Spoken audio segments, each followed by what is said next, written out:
Hello everyone, welcome to Scary Stories with Rain. I'm here to help you relax and drift into a peaceful sleep. If you enjoy the stories, please give this video a like and subscribe to the channel. It truly means a lot to me.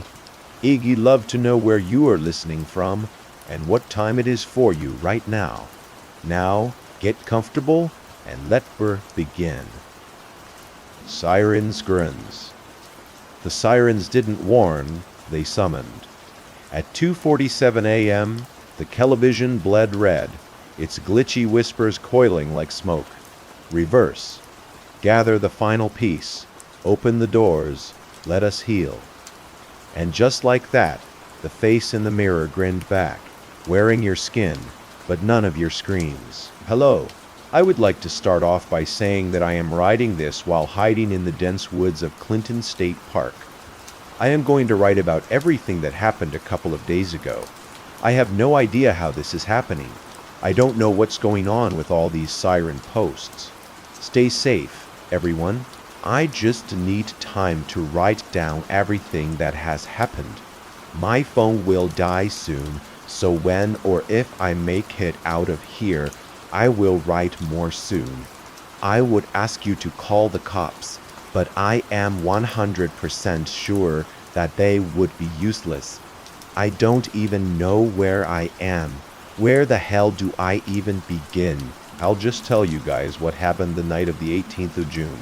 At 2:47 a.m., I was watching a scary movie in bed. At the time, in a jump scare it happened. It scared the hell out of me. But a second later, the television started glitching, and an alert went off. I thought that it was an amber alert at first, but it wasn't. The screen was really dark red, almost like blood. It had white lettering that said, like, go outside and don't be afraid. And then it would switch to reverse, get the final piece.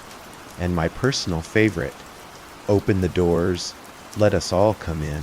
We're healing. I swear that I heard sobbing behind the sounds of the warped sirens. The television went blank. I realized that I was frozen, and I couldn't move no matter how hard I tried. I glanced back at the television, only to see my name in bold letters taking up all of it. All right, this has to be some kind of prank that my brother did. He knows how to connect his phone to my television via Bluetooth. It has to be that, Cody. This isn't funny. Stop messing with me while I am trying to watch a movie, I yelled. No answer. I tried to squirm around and leave my bed, but I wouldn't budge. It was like I was being controlled. I started to panic, but then I heard my name. The television said my freaking name. It didn't sound like my brother or my mom or dad. It sounded like nothing I'd ever heard before. If an animal could speak and wail with a high-pitched scream at the same time, it would be that I had enough, I quietly said. Who are you? The television replied in a weird, layered voice, sounding breathless. Now, Emma, my name if you need to know. How did it know me? Didn't know me. I stopped asking myself when the alert buzzing got louder and louder until it sounded like a dog whistle, but I was being affected by it. I wanted to cover my ears, but I couldn't. Just when I thought my ears were going to explode from the unbearable pitch, the unknown force paralyzing me was finally released. I quickly turned off the television, and I went back to look out of my window. I just had this urge to look, like a trance. It was pitch black. I couldn't see anything like a starless space. The street lights are usually on at this time, I thought to myself. I stared outside for a while, looking for any source of light. There was none. I couldn't even see the moon. I jumped back when sirens came screaming through the neighborhood and waking my family up. I am sure it woke the whole damn neighborhood up as well. I couldn't see any police cars or ambulances nearby. I didn't see any light. It sounded like it was coming from everywhere outside my house, to me. It was in my mind, and it didn't sound normal either. You know those videos on YouTube that make the audio all creepy and deep and glitchy and distorted and all that? That is what it sounded like. Much more surreal, though. The taunting sound will probably never leave my brain for as long as I live. I heard screeching in the distance that didn't sound human either. I heard the alert on the television. It was as loud as the siren sounds. I only heard it for 2 seconds. It reminded me of those skinwalker stories, all the screeching stuff. Maybe it was the tornado warning practice, but no, those only happen on Wednesdays, I think. As the sirens went off, the lamplights were back on again, and the sky was cleared, the moon shone again, and I could see the stars. It was no longer pitch black. The cloud of darkness was finally gone. The dead silence was eerie. No crickets are crunching the branches, and my street is right on the edge of the woods. It was like everything was dead. As the darkness cleared, I realized that every house's door was open. I winced my eyes back at my faint view of my front door, flinching when I saw that it was open. I raced down the stairs, turning all the lights on, and I slammed, shut, locked it, and I made sure that every single window and door too. But how did it get open? I was going back upstairs when I saw my dad on the floor, with his arms and legs strewn on the floor like he was making a snow angel. Dad, I ran over to him and I pulled at his arm. What? What happened to us? I tried to get him off the floor. Did you open the door, Dad? I don't even remember getting on the floor. What is that noise? It's going around the neighborhood. Everybody's door is open too. Look, I stopped in my tracks while pointing to the window near the front door as everybody was staring blankly at my house. At me, if anything. Just standing there. My body went cold, and the hairs on my neck stood up. What's wrong? My dad did the same. What the hell? My dad left to get my mom and brother. I'd never seen anything like this before. Only in the movies, on the comedic side. It sort of looked like a low-budget Us thinking about it. My dad called the cops, and there was no answer. I tried every phone in my house, and no answer. After a while. The sirens stopped, but I could still finally hear the same distorted, deep sound ringing in my ears. Damn it, I yelped, slamming the useless smartphone on the table. I felt so helpless and frustrated. I just wanted to go to bed. My family covered up all the windows, and we all slept on the couch together, my dad having a shotgun by his side. The next morning, everyone was gone. I looked around in a hurry, only to see them in the kitchen, having breakfast happily as can be. I asked them all if everything was okay. The only response was from my mom, who replied with, "Do you want pancakes, sweetie? Or maybe some eggs? You need some protein or whatever. It's summer. You can have both. You look so out of it. Sit down, she said in a cheerful, yet empty and blank and emotionless tone. It didn't even sound like her. Her hair was all done up nicely. She had makeup on with bright cherry red lipstick, and she was in a pink dress. My mom hates pink. I stood there in shock, thinking my mother has never spoken to me like that before. She usually just greets me for a second, and then puts down a bowl of cereal. It didn't take me long to realize that my entire family was dressed like a preppy, rich family. They had a country club or some other stuff. Even my brother, a boy of no respect for suits and ties or fancy clothing in general, was dressed in a light plaid button-up shirt. He would never wear this. I turned to my dad, also in a polo shirt. A polo shirt, and I shakily asked, "Is everything all right?" "I have no idea what you mean," he stated in a stern tone. "I am fine. Your mother's fine.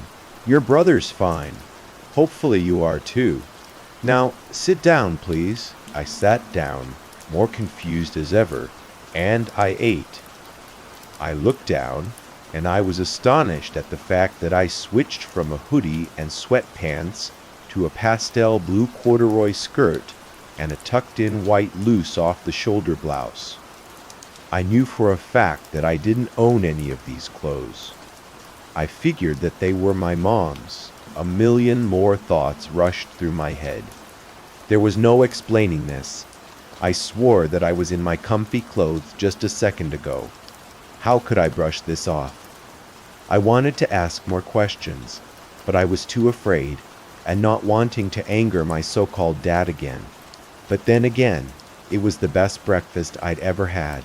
That was the only part of the day that I really did enjoy. I almost took a bite out of my pancakes when I looked down at a rotten, hardened piece of strange-looking meat covered with maggots. I dropped my silverware, and I staggered out of my seat, covering my mouth to keep me from vomiting from the stench. I looked around, and everything was gray. All the color was gone. No more fancy table dinners with lace cloth. All the food was rotten. I gagged, and I almost ran into the bathroom when my mom randomly appeared in front of me and grabbed my arm tightly. "Oh, where are you going, honey bunch? And don't you want to finish your breakfast?" She grinned and looked back at the table. And so did I, seeing my dad and brother staring at me blankly. Hair grip tightened, almost cutting off the circulation of my arm, still grinning at me while her eyes widened. "Oh, I am so full, Mom. I just want to go lay down. Is that okay with you?" I said, trying to act all preppy even though I was trembling like I had Parkinson's disease. My mom, with her head tilted and a grin that was almost touching her cheek, stared back at me and twitched her right eye for about 5 seconds before releasing me. "Sure, my little peach pie. Anything for you, my dear." She booped my nose with her finger and went back to the table. I blinked again, and the color was back. The food was fine, and the porcelain plates, the fancy lace tablecloth, the light yellow roses in the vase, everything. I walked to my room, not being able to recognize a thing. My home looked like a mansion, but this wasn't my home, and those people downstairs were not my family. I finally stumbled to my room, getting lost in the maze of halls. I looked out of my window. It was unusually bright outside. The clouds looked fake, almost too perfect, and they weren't moving either. The grass was an unreal shade of green with only one white flower sprouted all around the street.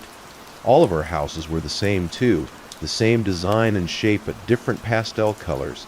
I cried for about 20 minutes when I grabbed my phone, and I texted my next-door neighbor, Avery. I didn't know her, but maybe the same things were happening to her. I copied our text. "Jane, here is the conversation," Avery said. "Hey, it's Emma. Do you remember what happened last night?" Emma said, "You can come to my house. Something really strange is going on. I am scaredman too, Avery, but I can't leave. My parents and brother are. I saw Avery staring at me, waving and smiling out of my window. Sometimes we do see each other through our windows, but she doesn't say hi." Emma said, "Avery, why are you smiling at me like that? What the hell do you mean through your window?" Avery said, "I can see you." There was no answer for about 5 minutes. Emma said, "I am not doing that. That's not me. And nobody's at my window. But I can see you waving and smiling at me. What the hell? What's happening? Why is everything the same? I don't know. Avery." Thinking about it now, it couldn't have been Avery. And the smiling Avery didn't even have a phone in her hand. "Do you think that we're not in the same place?" What? Like each of us, every single person in the neighborhood is in their own little messed up world. Emma said, "I tried leaving. I said that I was going for a bike ride. I biked to the exit of the neighborhood, and there were these gates. I asked the nearest house for the code, and they didn't answer. They just smiled at me and slammed the door in my face. Something tells me that I shouldn't try to escape. I feel like people are watching me. What? We don't have gates." "So you are saying that I am alone, and no one hears them?" "I guess. I just don't want to believe it either. What is there to believe?" "I gotta go. My sister just called me down to play croquet. She doesn't even know how to do that, and I don't either. We don't even have a croquet set. Just act like them, Avery, and I think you'll be fine." That was the end of her conversation. She didn't answer, and hopefully she's okay. But then I heard my brother coming up the stairs as I heard my brother's light footsteps getting closer and closer into my room. All I could think of was, will he harm me? I didn't want to believe it, but I have to keep telling myself that it's not my brother. Remember what Avery said? I was caught off guard by my thoughts when I realized that my brother was standing at the entrance to my room. Shadows lurked behind him even when the lights were turned on. "May I come in, dear sister?" he asked in the same emotionless, robotic tone. Yeah, sure, Cody. Come on in, I guess. I would have said it more nicely and in a proper fancy way, like the rest of my imposter doppelganger family, but I am not used to being treated this nicely by my brother. He's only 8, and I do love him. Although he is a complete, I couldn't bring myself to hurt him. It's just not in me. If you pull any children of the corn, though I wouldn't know what to do. He sat in front of me with great posture, his hands in his lap, looking up and grinning at me. "Would you like to play a board game?" Cody cheerily said it. He tilted his head, just like Mom did. I was too afraid to say no, thinking of how my mother's grip got insanely strong when I left the table, and then losing one. I acted all nice about it. "Sure, buddy. What do you want to play, Cody?" Cutting me off. "Monopoly," he quietly stated, and the grin now gone, replaced with his head going down low. His deep, empty eyes looked at me Pennywise style. His suddenly perked back up, and that stupid grin was on his face again. All they do is grin. "Oh, okay." I got up slowly, and I got Monopoly, which was in his room. It used to be Cody's favorite game. Now it's Fortoint, which I despise with all my heart and soul. I looked at the box, and a tear fell on it. "Where the hell am I?" I asked myself, falling to my knees. His room had a strange scent, like rotting flesh. "Emma, oh Emma, what are you waiting for? Come on over here, silly." I went back to my room, and then we played it. He didn't even look at the game when we played. He just gawked at me. It was getting dark out, and then I made a really big mistake. I won. He then slowly raised his head, and he said, "Number, know what good game, though. Maybe we can play again." "No, no, no, no!" His head finally shook as his voice got deeper and deeper, almost growling. He started to charge at me. I got up and I tried to run, but my dad stopped me in my tracks. He looked at me and then looked at Cody, who was an inch away from me. The dad stared at him with bloodshot eyes and quickly put his hand over his head. Cody stopped chanting gibberish and charging at me. He squeezed past me, and he picked up frozen Cody by the head and carried him off to his bedroom. I stood there with my mouth open for about 2 minutes.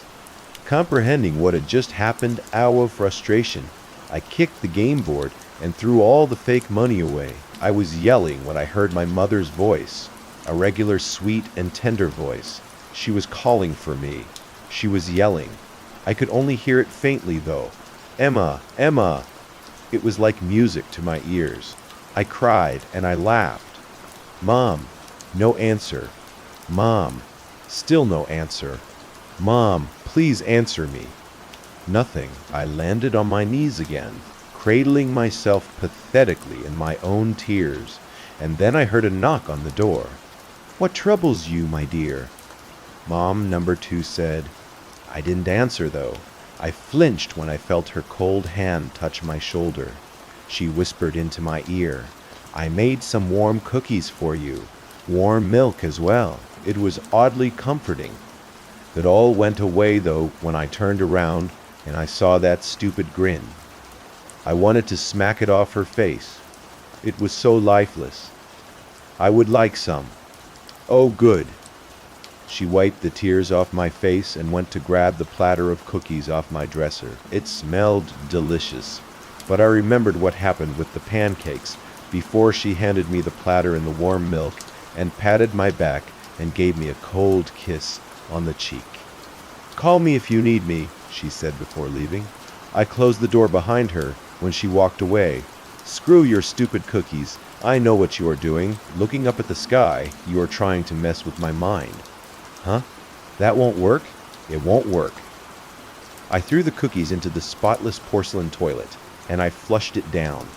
After I had flushed it, black goo started gurgling and bubbling out of the toilet.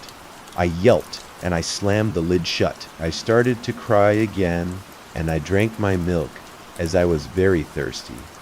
Thankfully, there weren't any maggots. I am enjoying these nice luxuries, though. To hear is so much. I really need to get out of here.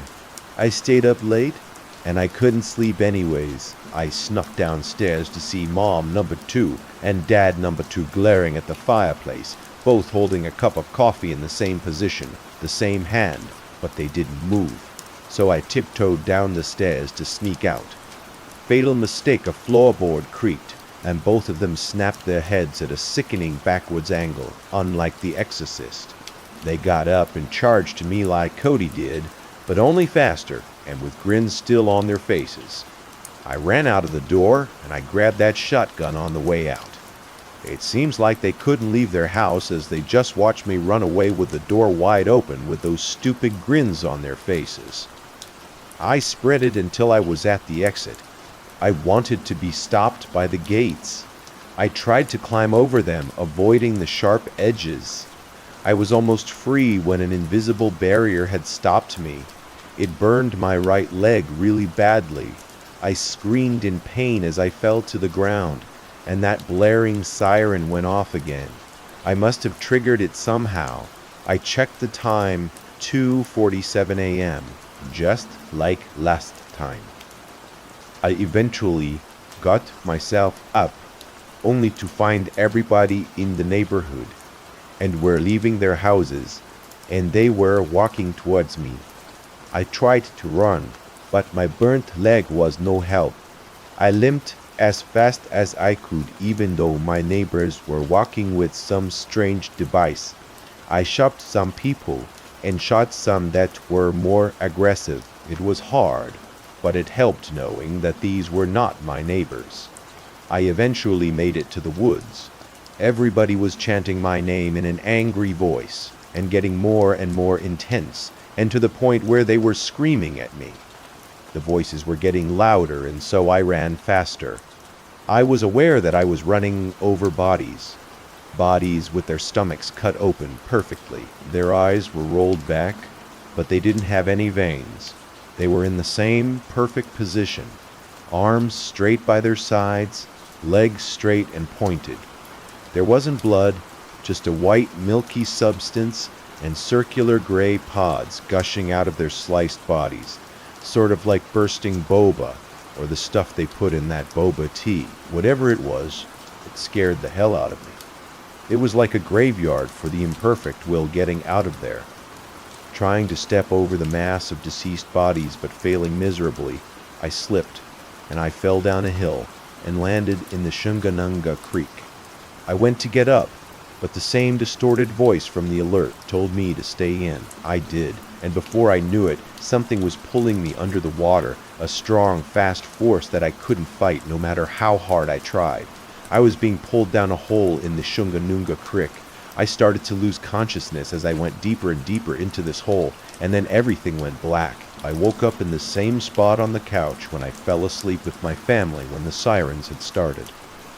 I was back in my sweatpants and purple dinosaur hoodie, but I was dirty. Surprisingly not wet, though. I got up, and I looked around frantically. No one. I searched everywhere for the doppelgangers, holding up my gun while turning every corner. I think I am back home. I left my house, and I looked for Avery at her house, but no one. She was right. Everybody is in their world, I thought.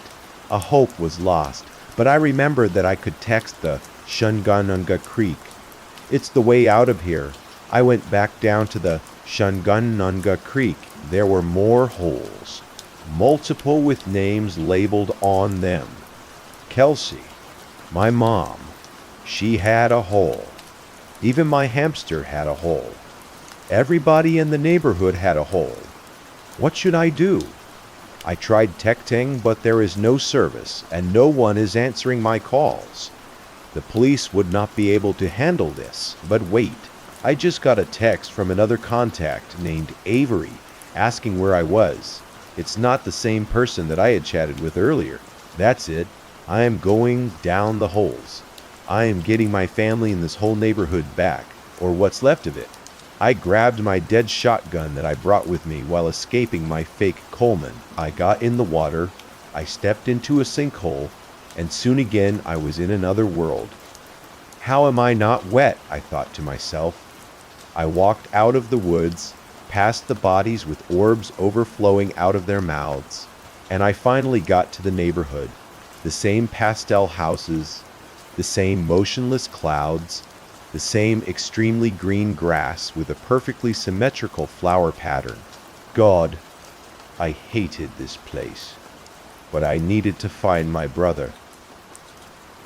I glanced at my fake home, and I cocked the gun as I was walking towards my house. Mrs. Jenkins number 2 was outside watering her plants, frozen in a bent-over position. The real Mrs. Jenkins was very old, and she was in a wheelchair. It looks like her doppelganger had gotten an upgrade. I almost made it to my house when Avery number 2 suddenly appeared in front of me. "How are you doing today, Emma?" Smiling with that nauseating Joker grin. "Hey, Avery, wonderful as always. How do you do?" I gagged in my mind after saying that. "Well, I am just fantastic." She looked down on my shotgun and noticed that I am back in my hoodie with dirt all over me. Her smile turned into an expressionless stare, and she started crying again with no emotion.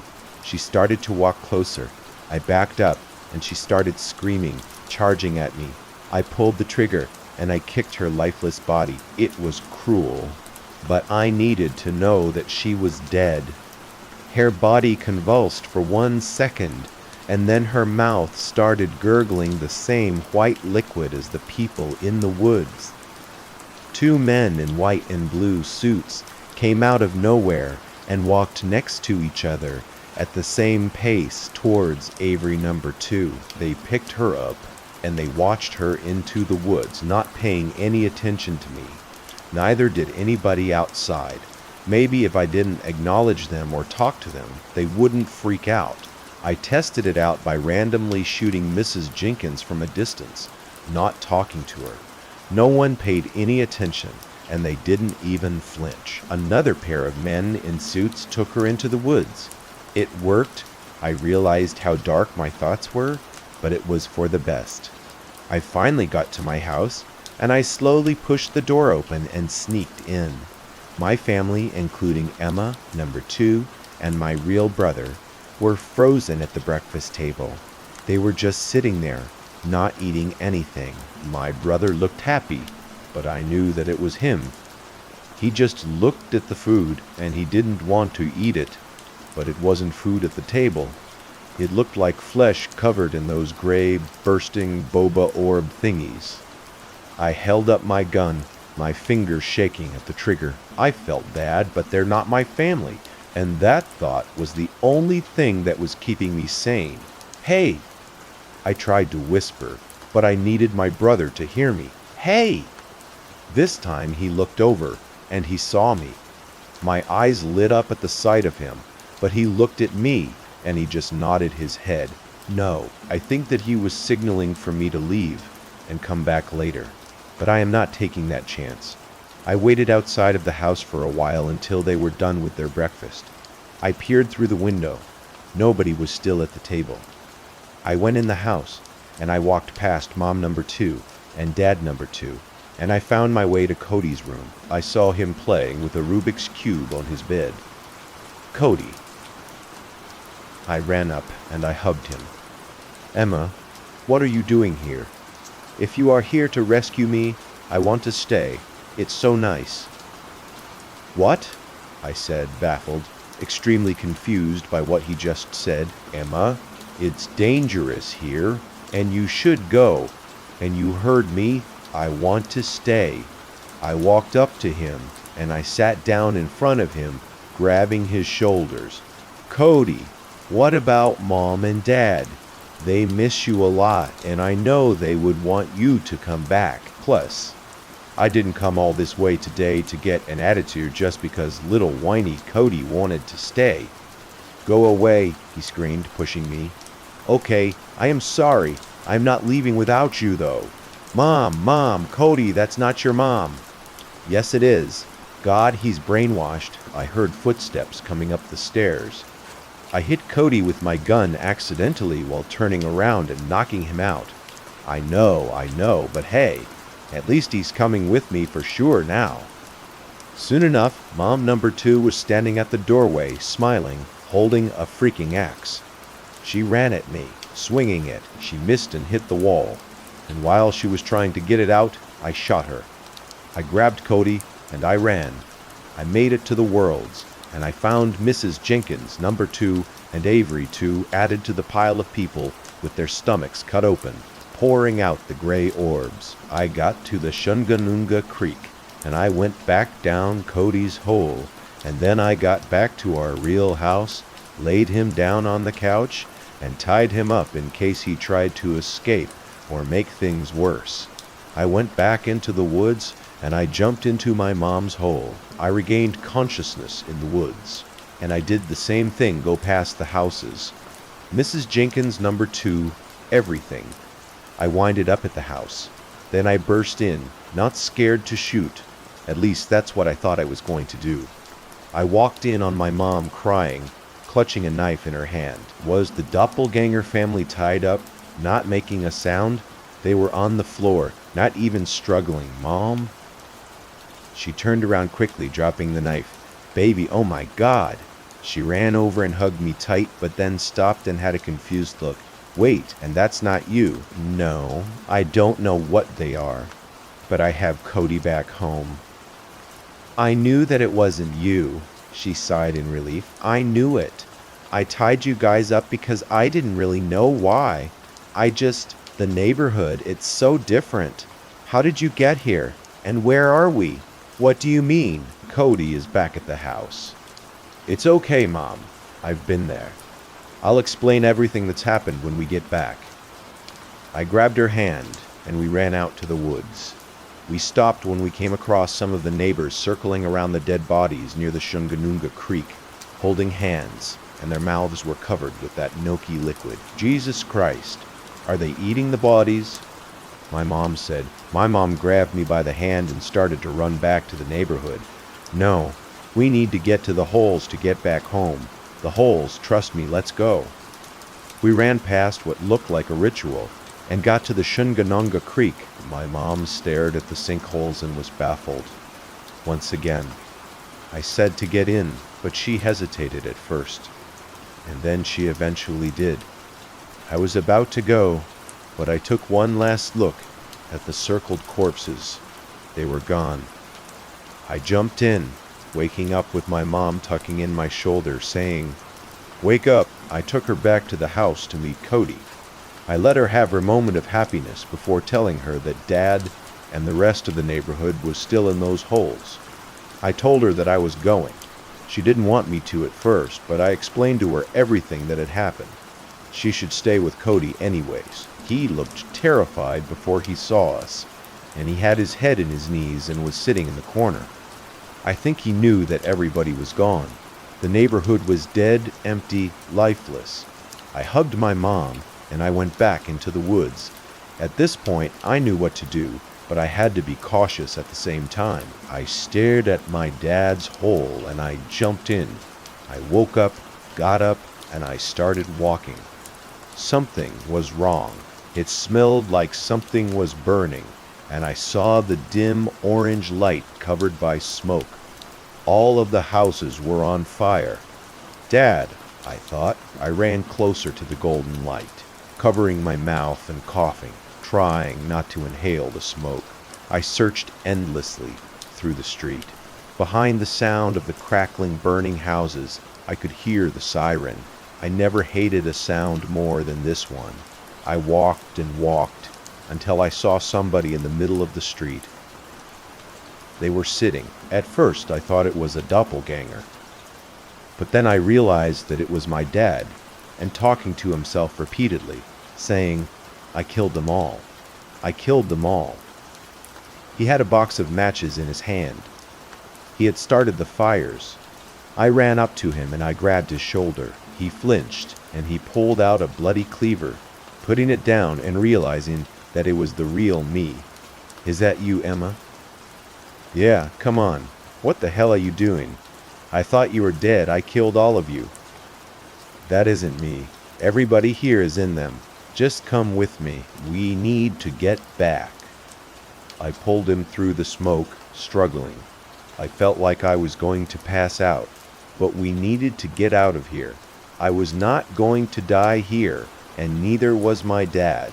The adrenaline of the moment helped carry us to the woods. We both fell to the ground and were coughing until it felt like our lungs exploded. My dad crawled over to me and hugged me.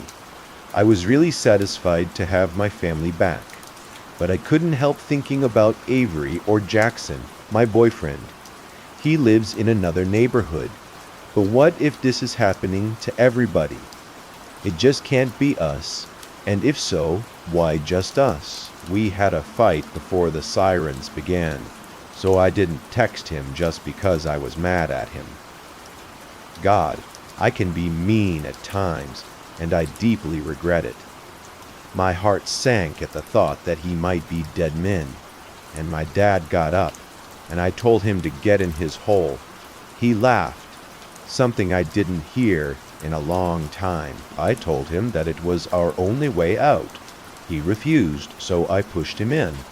I chuckled. I went in after him. I woke up again to Dad, carrying me by my shoulders through the woods. I weakly told him that Mom and Cody were at the house and to trust me and just go.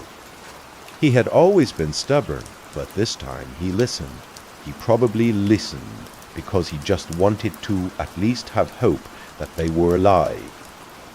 We arrived at the house, our mom anxiously waiting on the couch. I looked down. I was completely blackened by the smoke. And same with my dad. My mom greeted us and laid us down and got us a drink of water. I was extremely weak and tired, and my dad had a huge bloody gash on his back. It looked like he had gotten hit with an axe. My family and I talked for a while. My mom thanked me. I don't know why. I just did what I had to do. It wasn't too long before I got up, wanting to go to find Avery's hole. My dad grabbed me before I could grab a shotgun. "Honey, please don't go." "Dad." My mom put her hands on my dad's shoulder, hopefully to let me go to Avery's hole. "Emma, you've been through enough." "I can handle it," I whined. "You almost died, Emma. Can we just sit through this? Call the police and figure it out." "To hear is nothing to figure out, Dad.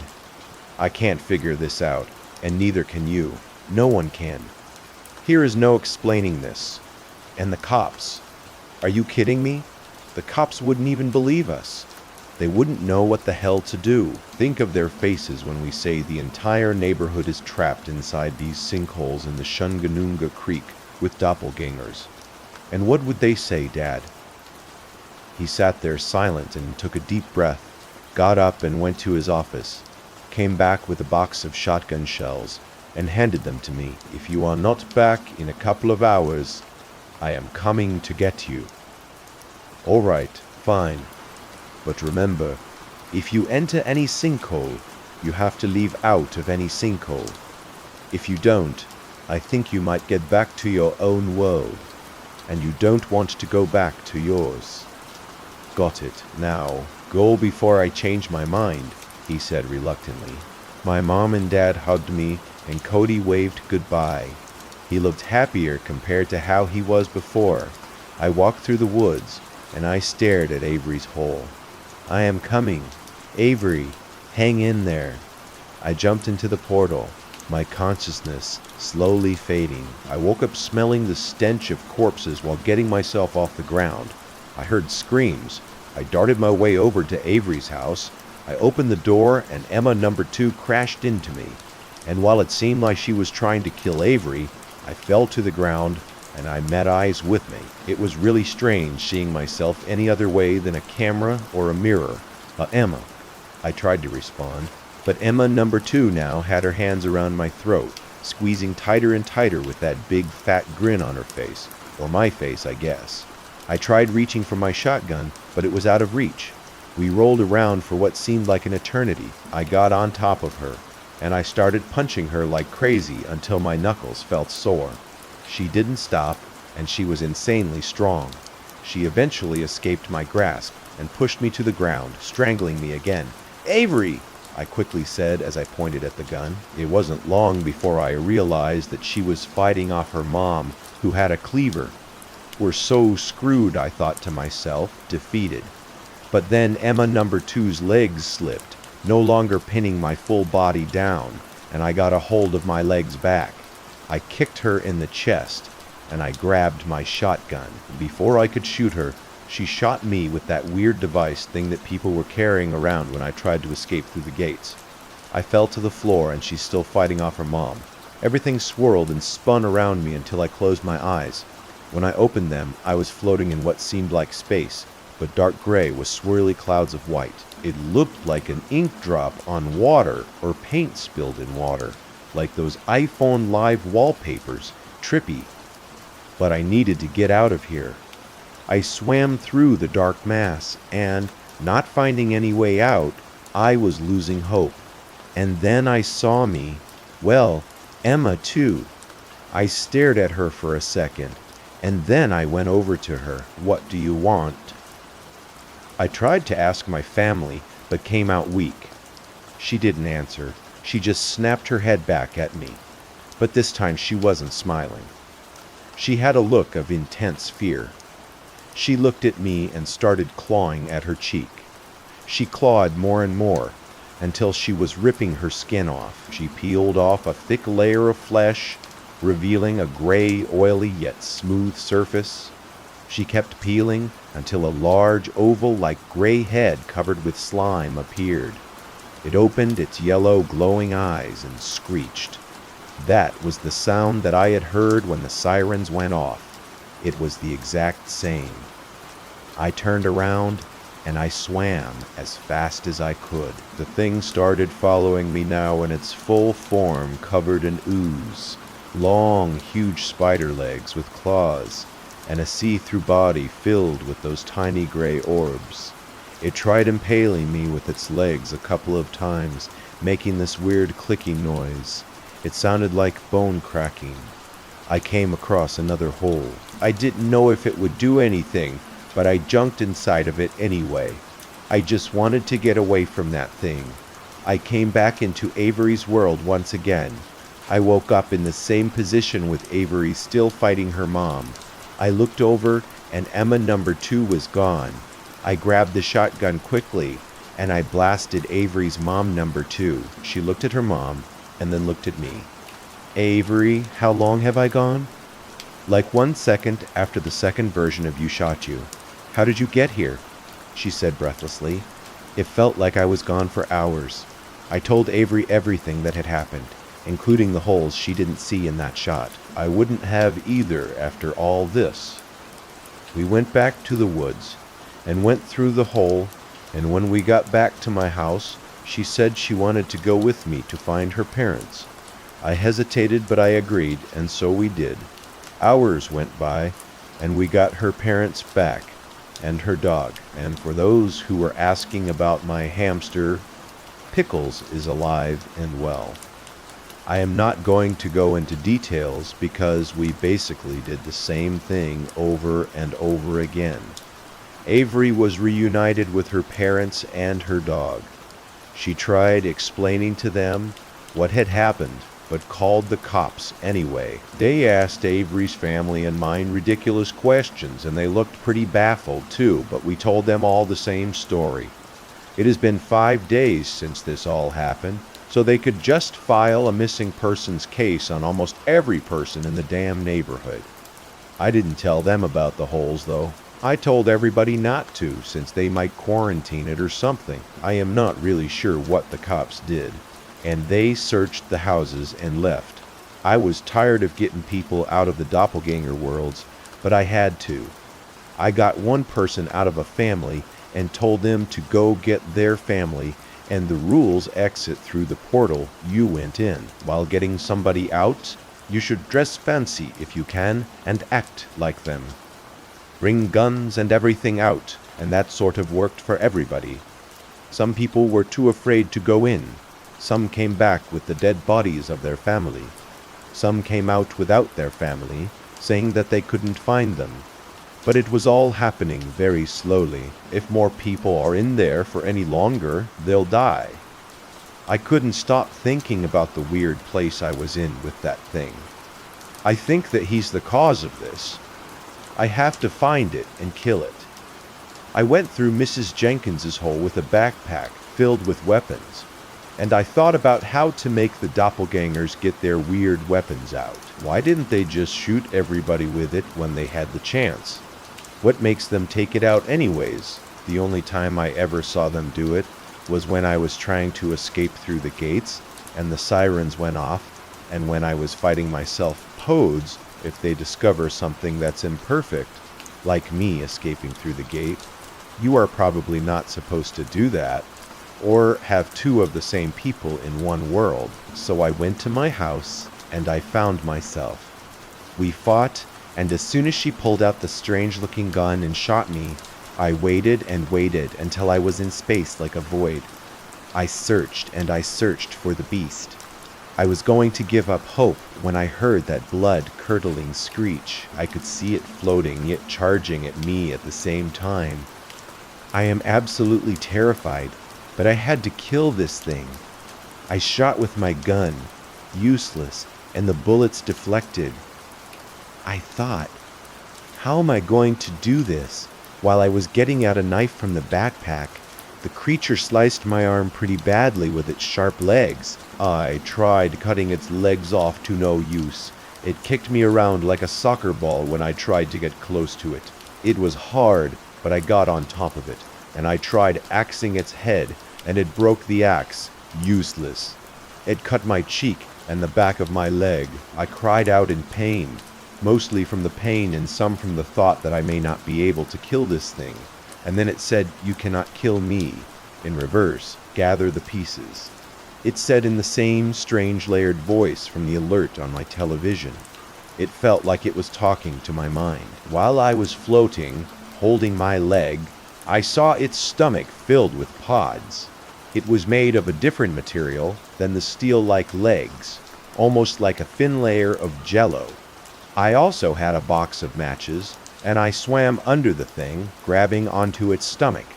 It jerked around and tried to reach me with its legs, but it failed. I got the matches out, struggling to hold on to its oily, smooth skin covered in slime. I cut open its stomach, and I threw the match inside. The little gray orbs, it let out a different screech this time. It sounded like defeat. I let go of its stomach, and I swam past it, seeing it now floated in the air covered in flames. The thing struggled to shake off the flames. After it said that, it started speaking gibberish like Cody did when we played Monopoly. I watched it burn until it couldn't speak anymore, and then I left. I soon found the hole, and I got back to Mrs. Jenkins' world. When I got there, everything was on fire, all the doppelgangers on the floor in flames. It made me happy to see them all burn. What a dark thought. But whatever, I got Mrs. Jenkins out of a world, and I got back to the real one. When I woke up, I saw people who hadn't made it back from the holes yet. Everyone was back.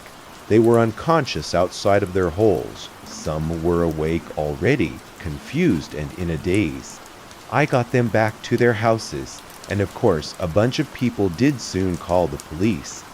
They thought that we were bullshitting all this, but they were confused as well. I wonder why other people didn't go looking for some people in our neighborhood. But everybody is pretty spooked about this whole thing. I am just glad that almost everybody is back, though. Unfortunately, some didn't make it back, though. Somebody called an ambulance for the injured and the deceased. I texted my boyfriend since I had a signal again, but there was no answer. He must still be mad at me.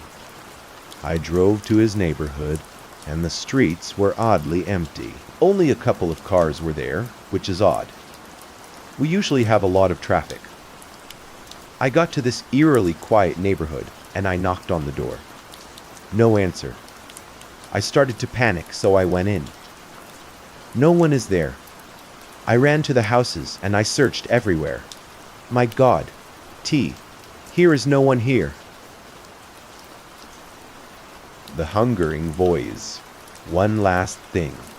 If it ever goes dark in the middle of the day, stay in your house and hide, the driver said before falling silent. I chuckled at the bizarre suggestion, as if it hadn't been enough to impose a ridiculous nighttime curfew and forbid any romantic attachments with the inhabitants of the town. They also wanted me to hide from the dark. This ain't no joke, detective. If you can't follow these instructions, we're turning around and I am taking you back to the city. He slowed down the car and looked back at me. He hadn't been the friendliest person, heck, he hadn't even given me his name, but the pure intensity of his stare made it clear how serious he actually was. All right, as you wish. Why would it go dark in the middle of the day anyway? Last time I checked, there wasn't a solar eclipse scheduled for this year. Before the driver could answer my half-serious jab at his rules, a van came speeding towards us. He pulled us to the side of the narrow road, allowing the van with its flashing blue lights to pass unobstructed. Oh, and in the split second we drove by, I noticed 2 police officers occupying the vehicle. They seemed to be in a hurry. Yet, I said, expecting the driver to explain. Seriously, why are they driving out of town in such a rush? I continued. They're looking for Patrick. He tried to leave town a few days ago. What? I guess a local hunter must have found him. Though his second comment piqued my curiosity, the ominous insinuation, said in such a casual manner, meant that I had to keep digging. What you are trying to tell me is that he's not allowed to leave. Of course he is. Don't be stupid, it's just that. He trailed off. Just that what? I asked. Then he sighed. Listen, I am just the driver. If you have any questions, the sheriff will be happy to fill you in. Now he seemed on edge, just having me in his car. I had offered to drive into town myself, but the powers that be had insisted I get picked up, as the road was treacherous and confusing. Based on what I had seen so far, they had a point. The road was broken and in dire need of maintenance, and there were almost no signs to guide our way on our journey. And before long, we passed by the first road sign that I had seen in our entire trip. It was just a simple piece of wood with the town's name, Seneca, renowned in antebellum script. Not a particularly welcome sight, but it served its purpose. After another mile or so, we pulled onto an almost empty street. No more than 5 minuscule buildings that were supposed to be houses. The driver parked outside one of them and got outside. After you drop off your stuff, I am taking you down to the sheriff's department, he said before we entered my humble abode. The driver walked over to the power box and flipped the switch. Dim lights flickered to life, barely illuminating the dark interior, and the place was run down and barely comparable to a 2-star motel. Not that it mattered while I was on the job. Luxuries had never been a part of my work. As we entered, bugs and insects scattered away from the wet doormat to cover the door. The place only seemed to have 3 rooms. The main one was a living room with a sofa bed and a stove. A hybrid room for all purposes. Other than that area, there were 2 doors. One led to the bathroom and one had the sign reading that curfew pantry. I tried to open it, but the door wouldn't budge. How come it's locked? I asked. Without speaking, worried, the driver walked over and gave it a solid pull. After a third or so, it suddenly flew open, revealing hundreds of canned and non-perishable goods. It was enough to feed a family for about a year. I am only staying for a month, "You know that, right?" I asked. And nervously, he sighed and nodded. "It's just for emergencies. If it suddenly goes dark, here is no telling how long we'll be stuck indoors. So, in case the sun vanishes, I just stay here for how long?" I asked, half sarcastically. Yeah, I was still skeptical of the whole situation.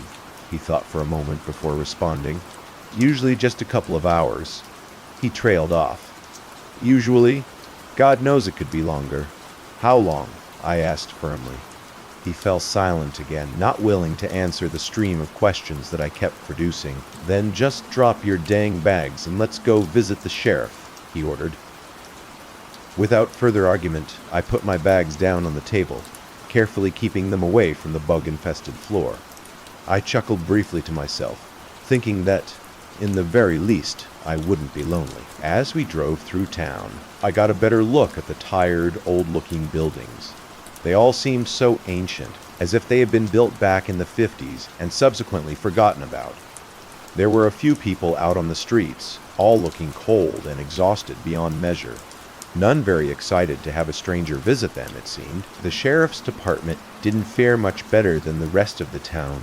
It was a mix between an office building and a jail, too small to keep many criminals employees. But I suppose that, in a town that small, crime wasn't much of an issue. At least officially, the deaths had all been ruled accidental. An older man came to greet us as we arrived, accompanied by 2 younger officers. He wore a thin smile on his face, a tired one at that. But the first sign of friendliness that I'd met, I reached out my hand, and he gripped it firmly. "You must be Ryan," he said as he shook my hand. "The name's Bill Harlan. I am the sheriff around these parts." The other 2 didn't smile. They just stared at me with suspicion in their eyes. "Why is he here anyway?" said one of them. The sheriff turned back towards him, the smile vanishing, replaced by a stern look. The man fell silent, and the sheriff redirected his attention towards me. "Oh, don't mind him. It's good to have you here. We're in dire need of a forensic pathologist, especially after." He said before I interrupted, "Hold on for a moment. I am not a pathologist, not anymore at least." "But your file said." "That was a long time ago," I said quickly. The sheriff took the hint and didn't push the issue any further. Before we could get inside, a van pulled up behind the building. It was the same one that I had seen speeding past us as we entered town. The sheriff rushed over to assess the situation as they pulled a covered stretcher out from the back. "He found him?" the sheriff asked, surprised. The officers nodded and carried the stretcher inside. We followed them in through a set of metal doors, which led to an old-fashioned autopsy lab. The distinct smell of formaldehyde burned my nose as we got inside. The sheriff pulled the covers off the stretcher, which revealed the pale corpse of a middle-aged man. While the cause of death wasn't immediately apparent, I suspected some sort of cardiacal condition, with his eyes a deep red from subconjunctival bleeding and his lips swollen. "No way he found him?" the sheriff asked. "Just at the edge of town, and he didn't make it across the border." They all stared helplessly at the dead man on the table before directing their attention to me. "Ryan, would you mind assisting us with the autopsy here?" I took a step back, and the sheriff noticed my trepidation with a look of mild concern. He put his hand on my shoulder. "Look, I wouldn't ask if I had another choice. I'll stay behind it now, but I just can't do it on my own." After an eternity of uncomfortable silence, I put the discomfort aside and agreed to help, but I realized that, while most of the officers in the room had dealt with dead bodies, none had ever dealt with dissecting a cadaver. Here, just the act of cutting a human being up into their most basic parts was something entirely different that I had never gotten used to. Together, we jotted down all the basic information regarding the man who I had come to know as Patrick O'Malley. After taking down his weight, height, age, and observing all the minor wounds, bruises, and other recognizable marks on his body, Harlan handed me the scalpel. "You don't have to be here for this. I said as I looked at the profusely sweating sheriff. I am fine. So, you have an autopsy bay, but no pathologist on site? I asked, more to get his mind off the sight in front of him than out of curiosity. Yeah, we do, he trailed off. Then where is he? You are looking at him, he said, as he gestured to the corpse in front of me, and I felt ashamed. Being from a larger city meant that all of my cases had dealt with strangers. But in a town as small as Seneca, everyone was either a colleague, a friend, or family. Here, I am sorry, I am a fool. Without further ado, I sank my scalpel into the man's abdomen. The blade cut through the skin and fat, though a problem that I created. It was a typical Y-shaped incision, necessary for easy access. And then I put my hand on the newly formed hole, ready to expand or open his cavities inside. I expected resistance. I fumbled around for a bit with the wet and slightly warm sensation of decaying organs brushing against my hand. Panic started to rise in my body as I realized that instead of half-rotten organs, I felt nothing. No, they can't be right, I mumbled to myself as I kept expanding until his entire abdomen and chest cavity were visible. There, within Patrick O'Malley, instead of a heart, lungs, kidneys, and a liver, there was nothing in there, just a few chunks of what resembled minced meat, as if someone had shredded him to pieces from inside. The two of us stared at the empty corpse on the table, and the sheriff, as disgusted as he must have been, didn't seem all that surprised. "Did you know?" I asked him quietly, but with a demanding tone. "Know what? What state was the corpse in?" I continued, more agitated than before. He sighed. No, I didn't. According to the vague reports about the town that I'd been given, at least a dozen people showed up dead every year. While the number on its own was ludicrous for such a small town, it would be impossible not to have noticed their complete lack of internal organs. Do you really expect me to believe that after all the people who died here in the past few decades, not one showed up like this? That's the thing, they never did show up, he said as we left the autopsy. Why have we? We walked into his office where he pulled out a bunch of photos, all showing what appeared to be extremely decayed and partially skeletal remains. Well, we always found them months after the fact, and by then it wouldn't be much of a surprise if wildlife had stripped their insides. But this is something else. He put the photos away and locked his office. "So you never found any fresh, hollowed-out corpses?" I asked. "No, not really. Well, actually, Patrick's last autopsy seemed to have disturbed him. What happened? 3 days ago, our local pharmacist went missing at night. When we found him the next day, he had long since died, and Patrick did the autopsy here." He kept raving about the emptiness inside, making no sense. It was like he had completely lost it, which isn't all that weird considering the job. But we didn't know exactly what he saw. He burned the body before we could stop him, and he fled town. When we exited the building to report to the other officers, all of them smoking, relaxing as if nothing had happened, he briefed the others while I lit up a cigarette. To my horror, it was a nasty habit that I had quit years ago. But considering the circumstances, it felt appropriate. The sheriff just kept glancing at his watch, and then at the rapidly setting sun. Time had gotten away from us within the windowless autopsy hall, and curfew was about to start. "You better get home, Ryan. We'll catch up in the morning." I tossed the half-finished cigarette under the ground. "Wait first. You're going to tell me what the heck is going on here. And tomorrow, I promise," he said as he reached out his hand. "I appreciate your help today. I really do." Meekly, I agreed to leave. The driver took me back to my house without speaking a word, and I headed inside to get ready for a restless night. It was an uncomfortable place to live, with no food and a bathroom that had no functioning light, meaning that I had to use the provided flashlight just to go to the bathroom. I searched the pantry for something to eat, and to my surprise, I found an unopened bottle of whiskey just resting there. I drank it while going over the case files that I'd been given prior to my departure towards Seneca. 5 detectives had been sent there before me, all who returned unsettled but none the wiser regarding these strange deaths. By the time I had finished half the bottle, I drifted off to an uneasy slumber, a sleep filled with complicated nightmares from past events and impossible situations that I struggled to escape. But that had ultimately landed me here in Seneca. I awoke in the early morning of the next day with a splitting headache, and, in an overabundance of gratitude, glanced at the time to see that it had only gone past 7 a.m., meaning that I still had ample time to recover. The first daylight peeked through my window, and I grumpily covered them with curtains, hoping to get another hour of sleep. Before I got up, I could have sworn only a second passed before I woke again to bizarrely warm air around me.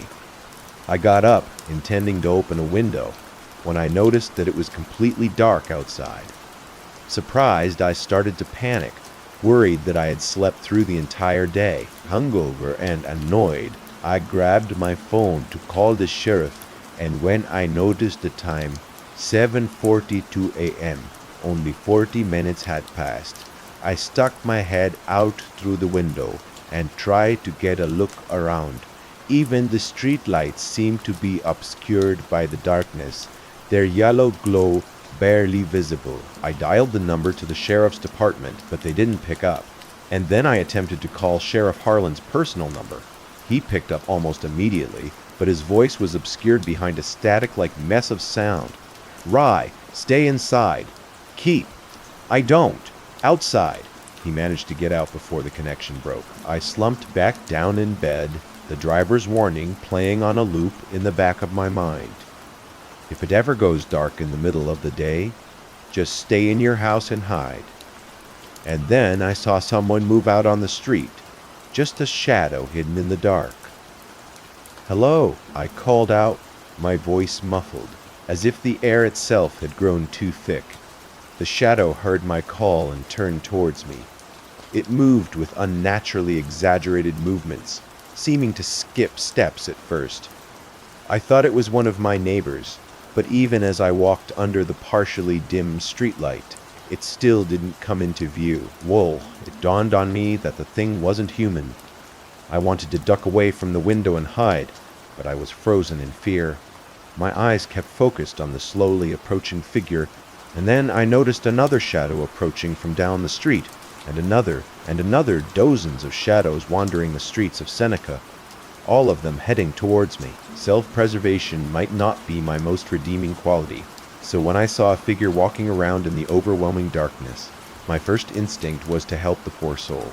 That fact, mixed with the skull-crushing headache I had received as a parting present from the alcohol, caused me to mess up monumentally, enough to call out into the dark. There on the street, 100 dark figures approached me. They were near shadows with features resembling a human form, and while they hadn't necessarily seen me, they'd heard me idiotically call out through the window. I ducked down out of sight and closed the blinds, and I contemplated whether I should leave the light off to keep myself hidden, or turn it on to fight the dark. And then I noticed a few scribbles on a piece of paper posted under the lights. They said, "Which leaves on?" I turned on every switch that I could find, hoping it could palliate these bizarre creatures from entering my temporary home. And then, after I locked all the doors and windows, I collected my mobile phone, my gun, and the provided flashlight before barricading myself up inside the pantry. With little hesitation, I decided to call the sheriff again, hoping he could give me some further instructions on how to survive the oncoming nightmare. Alas, despite my best efforts, the call wouldn't go through. Whoa! I glanced down at my service weapon and considered whether hiding or an escape would be my best option. But even if bullets could maim the creatures, I wouldn't have nearly enough ammunition to put a dent in the horde. My only option would be to hide until the darkness receded.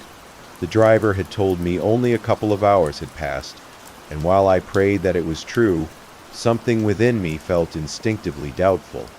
I kept as quiet as I could, keeping my eyes fixed on the door in front of me and a hand on the gun.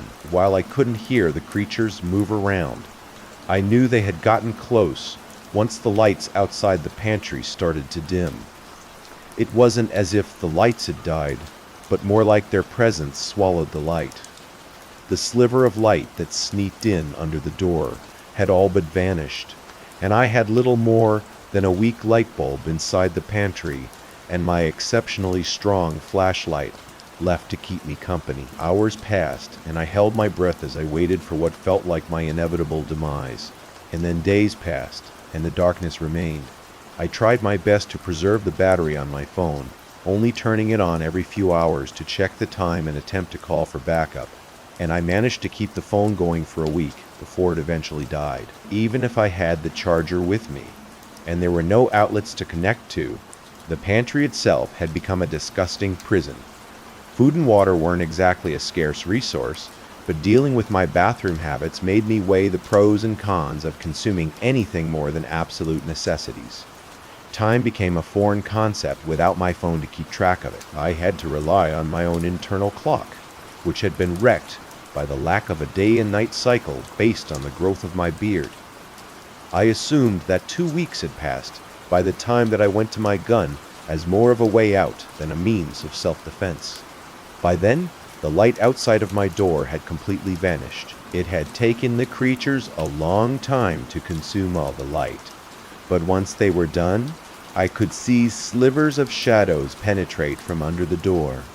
I shined my light at it, which seemed to keep them at bay, but I only had so much battery power, including the extra batteries left in the pantry. Day by day, my sanity started to fade. Every thought was occupied by the immense desire to escape, be it through a heroic act, or the final, or by a bullet to my own head. And then, as if a switch had been flicked, a beam of bright light appeared from under the door, a heavenly white light, brighter and more beautiful than anything I had ever seen. You know, I stared at it in disbelief. Could it be daylight? I didn't know, and I didn't even dare open the door. I must have sat there for an hour before a familiar voice finally broke my trance. "Ryan, are you in there?" I heard the sheriff call out. I carefully started dismantling the makeshift barricade that I'd placed in front of the door and stumbled out into a bright hall at my home. The light of day hit me with a blinding power. "Thank God you are still here." "I thought we lost you for sure," Sheriff Harlan exclaimed as I opened the door. I just stared at him for a moment before I fully believed that he was real. What happened?" I stuttered. He tried to hold back a grimace as he noticed the smell and state of my worn-out body. "Here." He stepped inside and closed the door to keep me out of sight. "Eaten." I caught a brief glance at my own reflection in the window. It showed greasy hair, untrimmed beard, and bloodshot eyes. "How long was I in there?" I asked. 19 days. It's the longest time we've ever." He trailed off as he noticed the look of dread on my face. "I am sorry, Ryan. I absolutely hated being trapped in my own filth for almost 3 weeks. The sheriff seemed to slightly flinch with myself, probably having access to a bathroom. It wasn't his fault that I had been trapped in the pantry. Here, if I hadn't called out to the creatures, I could have stayed safely inside my own home and lived an isolated but comfortable life. I had a lot of questions, but in my tired state, all I could think of was to clean myself up. "I'm going to have a shower," I said. He nodded understandingly. "Something to wait for me while I get ready." Here, as I washed the past weeks off my body, I finally started to formulate a plan. I had been so preoccupied with surviving that I hadn't been able to question the reality of the situation. I decided that the best course of action would be to call headquarters back in the city. Here, I was out of my job if I needed serious reinforcement. "Sir, when I got up from the bathroom, I saw Harlan talking on the radio with a distraught expression on his face. What's wrong?" "I just got word from the others. We've lost some people. The others are out looking, but the situation seems pretty bleak," he said. How many? I don't know what the current count is. 24. Jesus Christ, the longest bout of darkness ever lasted a couple of days, and that was almost 30 years ago. This is... The words got stuck in his throat, though he had fared far better than myself. The people that had been taken were his own friends and family that he had known his whole life, and it had taken a toll on him. A surge of pity filled my body, and as I realized the true gravity of the situation. Sheriff Harlan, we're going to figure this out. I promise. We just need to get help from the city. Let people know what's going on here. You are not getting it. You are right. What are we going to tell them? The truth. I charged my phone and attempted to call my supervisor. He was a good boy, a skeptical person, but even he couldn't reject the call for help with several dozen people missing. The phone wouldn't even ring. Not a single bar of signal visible on the little screen. You know, by all accounts, we had effectively been cut off from civilization. I ran through a few ideas, ready to suggest that we just drive to a town over. But before I could formulate a proper plan, someone called over the radio. Sheriff? You there? A voice said on the other end, and he picked it up and responded, James? Yeah, I am here. What's going on? We found something at the edge of town. We don't know what, the officer said with a shaky voice. Oh God, what did you find? Here is a wall of darkness. It just took Lewis. We need to get out, he continued before getting cut off. James, can you hear me? Harlan kept repeating, getting no response on the other end. He turned towards me with terror in his eyes. We have to help them. We rushed to the car instead of speeding towards the border, only stopping briefly at the station to see if anyone had gotten back. The streets were empty, yet everyone was either hiding in their homes while the police did their search. He had deployed every available officer, being due to you. Well, we couldn't reach any of them over the radio. These creatures, what are they? I asked as we sped down the road. Harlan glanced over at me with a look of confusion on his face. What creatures? I saw shadows wandering through the dark, just barely resembling humans, and there were hundreds of them. Before I could ask any further questions, a car came speeding towards us from the opposite direction. Harlan swerved to the side and narrowly avoided the collision while the other car braked too hard, skidding into the ditch. A panicked man stumbled from the car, his face bruised from the crash. James, what the heck are you doing? Harlan asked. They're dead. They're all dead. I just left them there. I am sorry. I couldn't, he stuttered as he frantically looked around. I stared towards the horizon from where James had fled. The light at the horizon seemed to cut off, fading harshly from day to night as pitch-black clouds were moving towards us. For each second that passed, the wall of darkness grew closer. It was what had terrified James and what had killed the others, his own. Sheriff, we need to move, I said as he tried to comfort James. I turned around and noticed the same darkness occupying the horizon behind us.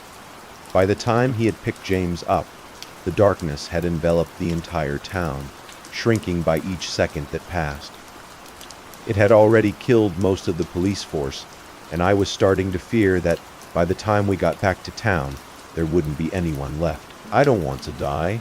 I don't want to die, James kept repeating as he sat panicked in the back seat. The shadows inched their way towards town, while we sped down the road in a desperate attempt to reach safety before it was too late. James was in shock, and while I could have given him a few words of comprehension, my sense was that he needed something to swiftly bring him back to reality. Without warning, I turned around and slapped him firmly on his cheek. He immediately snapped back to attention. What was that for? He asked, his voice still shaky, but at least he was focused. I needed to break you away from your hysteria. A crude method, I know, but it worked, didn't it? He nodded, still shocked, but thankful. I peered out through the back window of our speeding car, watching as the darkness grew closer at an accelerated pace. This hasn't happened before, has it? I asked, half-stated. Harlan didn't even respond. His eyes were fixed on the road, his hands grasping the steering wheel in a mix of panic and determination. Just as Harlan came into view, a massive wall of darkness shot into the road, cutting off our lane completely. "Watch out!" James yelled, but it was futile. Harlan swerved away from the darkness onto the other lane, causing the car to spin uncontrollably before skidding to an abrupt stop only a few feet away from the dark. "No, no, no, keep driving!" James yelled as the shadow started to develop thin, small tendrils that slithered their way through cracks in the window, wrapping around James. "Oh, God, help!"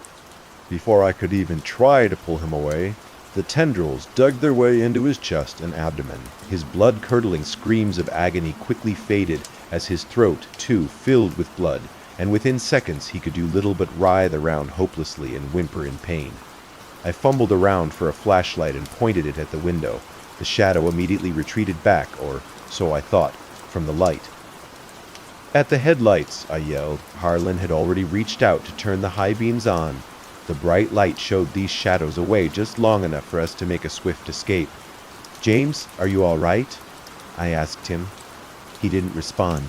He just sat motionless, and I saw his two eyes wide open and lifeless.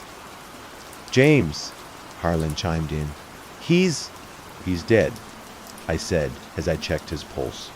I thought about performing SPR, but his abdomen and chest seemed to have sunken in, as if he had simply been hollowed out by the shadow. With no time to mourn, we left James's corpse just sitting there while we made our way into town. By the time that we had driven past the first neighborhoods, the darkness had formed all around town, leaving nothing but a tiny opening of light as the void surrounded us in the center. We were met by a small group of survivors.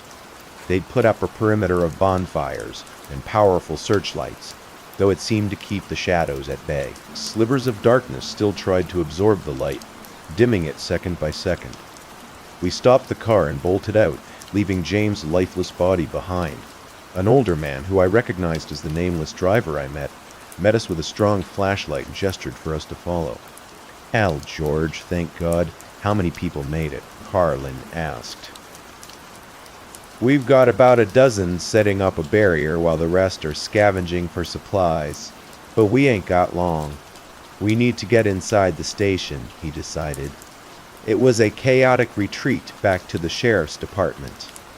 In what wasn't the safest place to be, it was the only building not yet consumed by the dark. As we ran inside the building, something emerged from the edge of the shadow wall, just looming on the border.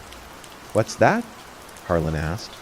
It was one of the things that I had seen wandering the dark, the beings that had trapped me within my pantry for weeks. "It's them! It's the creatures that I saw!" I yelled in panic. George and Harlan instinctively put their flashlights towards the edge, and the shadow quickly retreated back to the dark. But before it did, the true horrific nature of the being revealed itself. They weren't shadows, but a mangled mess of flesh and human organs held together by an unseen force. It was as if someone had created a poor reconstruction of a person, having nothing more than guts and muscle to work with. "What are those things?" Harlan asked with a trembling voice. "I don't know, but let's keep them away." And we mounted a few searchlights on the outside of the building, lit a few fires in front of a barricade and the doors to the station. "How long till the dark goes away?" I asked them, knowing in my heart what the answer would be. "I don't think it will, not this time," George said quietly. The darkness kept growing closer, slowly consuming the light and breaking through our barricade. "Is there any way out of town?" I asked. "Only the main road, but it doesn't matter. We can't leave this place." "Do you have any better suggestions?" I asked. "It's only a matter of time before they break through, and once they do, we're all going to die." Harlan kept quiet for a moment while he pondered his response. The others had collected any weapons and lights that they could find to keep these shadows at bay, but he could do little more than buy us a few hours, as though we had an overabundance of food and ammunition. Electricity was a scarce resource. "How long can we keep this place running?" Harlan asked. "Without anyone at the power station, sir, we have about 12 hours. George spotted it. "Sorry, Sheriff. I think this is it for us." I looked at him in disbelief that he had given up so easily without a fight. No, we can't just give up. Listen, I saw these 2 or 3 patrol cars outside. We could mount lights on them and at least attempt to escape, I argued. They looked at me without saying a word. There was something they weren't telling me, a reason why they were so willing to just surrender. We can't leave it, right? I decided. Why not? Since you got to Seneca, have you seen any children? He asked. The population had seemed to be on the older side, even though I had only been there for a day, and before the darkness first arrived. I hadn't seen any kids, no schools or kindergartens, or even families.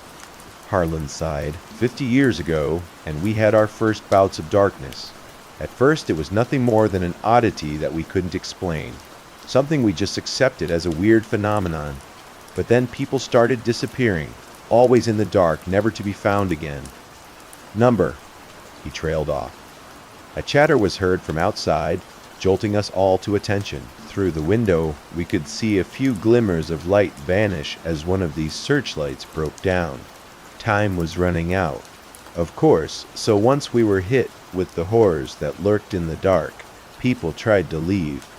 The thing is that something happened to the population here, those that were born here, those that spent too much time in Seneca. They became bound to the place, finding themselves physically incapable of leaving, and those that ignored their instincts, those who tried to leave anyway, they simply vanished without a trace. And the kids? I asked. Eventually, we decided to just stop bringing more people into this nightmare. The last child was born 20 years ago. He was my son. As he finished the last sentence, a mix of feelings of anger and pity filled me. Why didn't you ask for help? Oh, trust me, we tried. But who would believe us?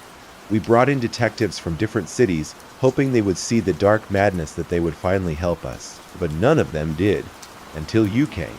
Another shatter sounded outside as broken glass fell to the ground, and more of the flesh-bound shadows emerged from the dark. So that's it. Then you are just giving up? I asked him. After an uncomfortably long moment of silence, George finally spoke up. Sure, how about the pillar? What? Don't be ridiculous, Harlan shot back. Wait, what pillar? I joined in. It's the source of the darkness, the driver said. George, this isn't the time for your stories. Don't I understand your trepidation, Sheriff? But we ain't got no other auction. You don't even know where it is. No one does. Right beside it. No, but I know where my father, brother, and your son were last seen. I'll lead the search, but I can't do it alone. By then, everyone had fallen completely silent, and as confused as I was, I felt a hint of hope awakening within me.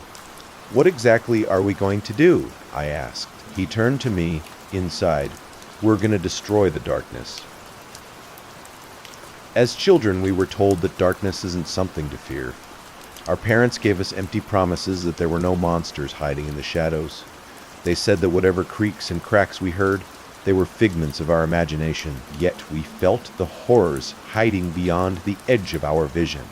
The threat looming right in front of us, obscured beyond recognition. We were right to fear the dark. They had to arrive in Seneca. My childhood fear of the dark was revived. I quickly realized that it's perhaps the most illogical instinct of humanity, yet one that we were even born with, developed to keep us alive since the dawn of humanity thousands of years ago. Detective Ryan had just announced a plan to destroy the darkness, a ludicrous suggestion from the same man, yet it remained our only chance at survival. All right, how the heck are we supposed to do that? I asked. We've got explosives available. If the pillar really exists, that's our best bet. And how are we supposed to find it? I kept asking. Now, before Harlan got the chance to answer my question, another light shattered, causing broken glass to rain down to the ground. It plunged another section of the building into the dark, allowing the shadow creatures to sneak closer. As they came inside, I could see the rotting organs piled up in a poor reconstruction of what had once been a human being. It grabbed onto one of the survivors as quickly merging with his flesh.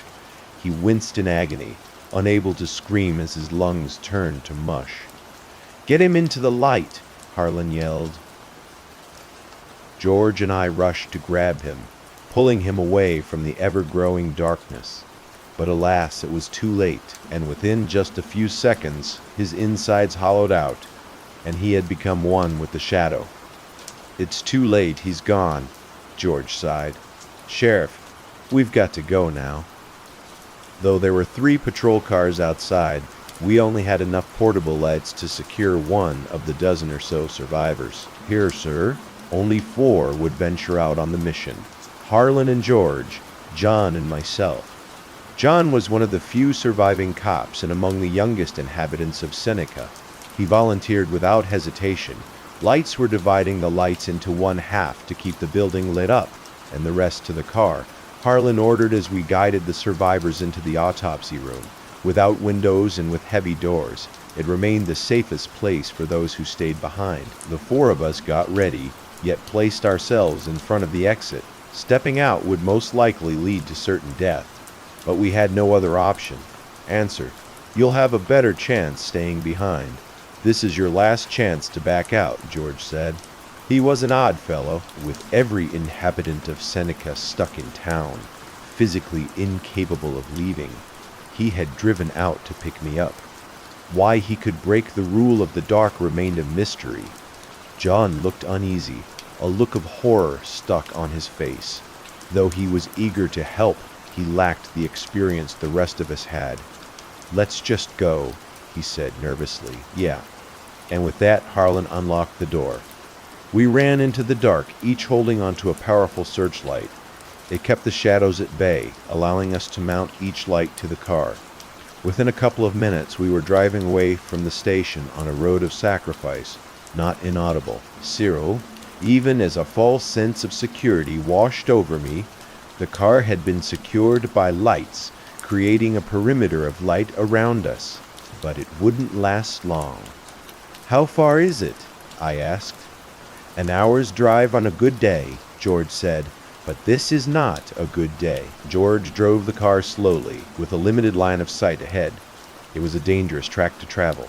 At the edges of our perimeter, shadow creatures loomed. They observed us from a distance, somehow absorbing the light, straining our lamps in the process. John focused the beams at the monsters wherever they stood, to just keep them away. Harlan said he stuck his head out of the window and pointed the searchlights towards clusters of shadow creatures. When they screeched as the light burned them, chasing them away, if only temporarily. "George, you need to tell us everything you know about this pillar of darkness," I ordered. He sighed, mulling over how to answer my loaded question, back when my man was the sheriff. When the darkness first introduced itself, he led a search and rescue operation into the heart of Allegheny Woods.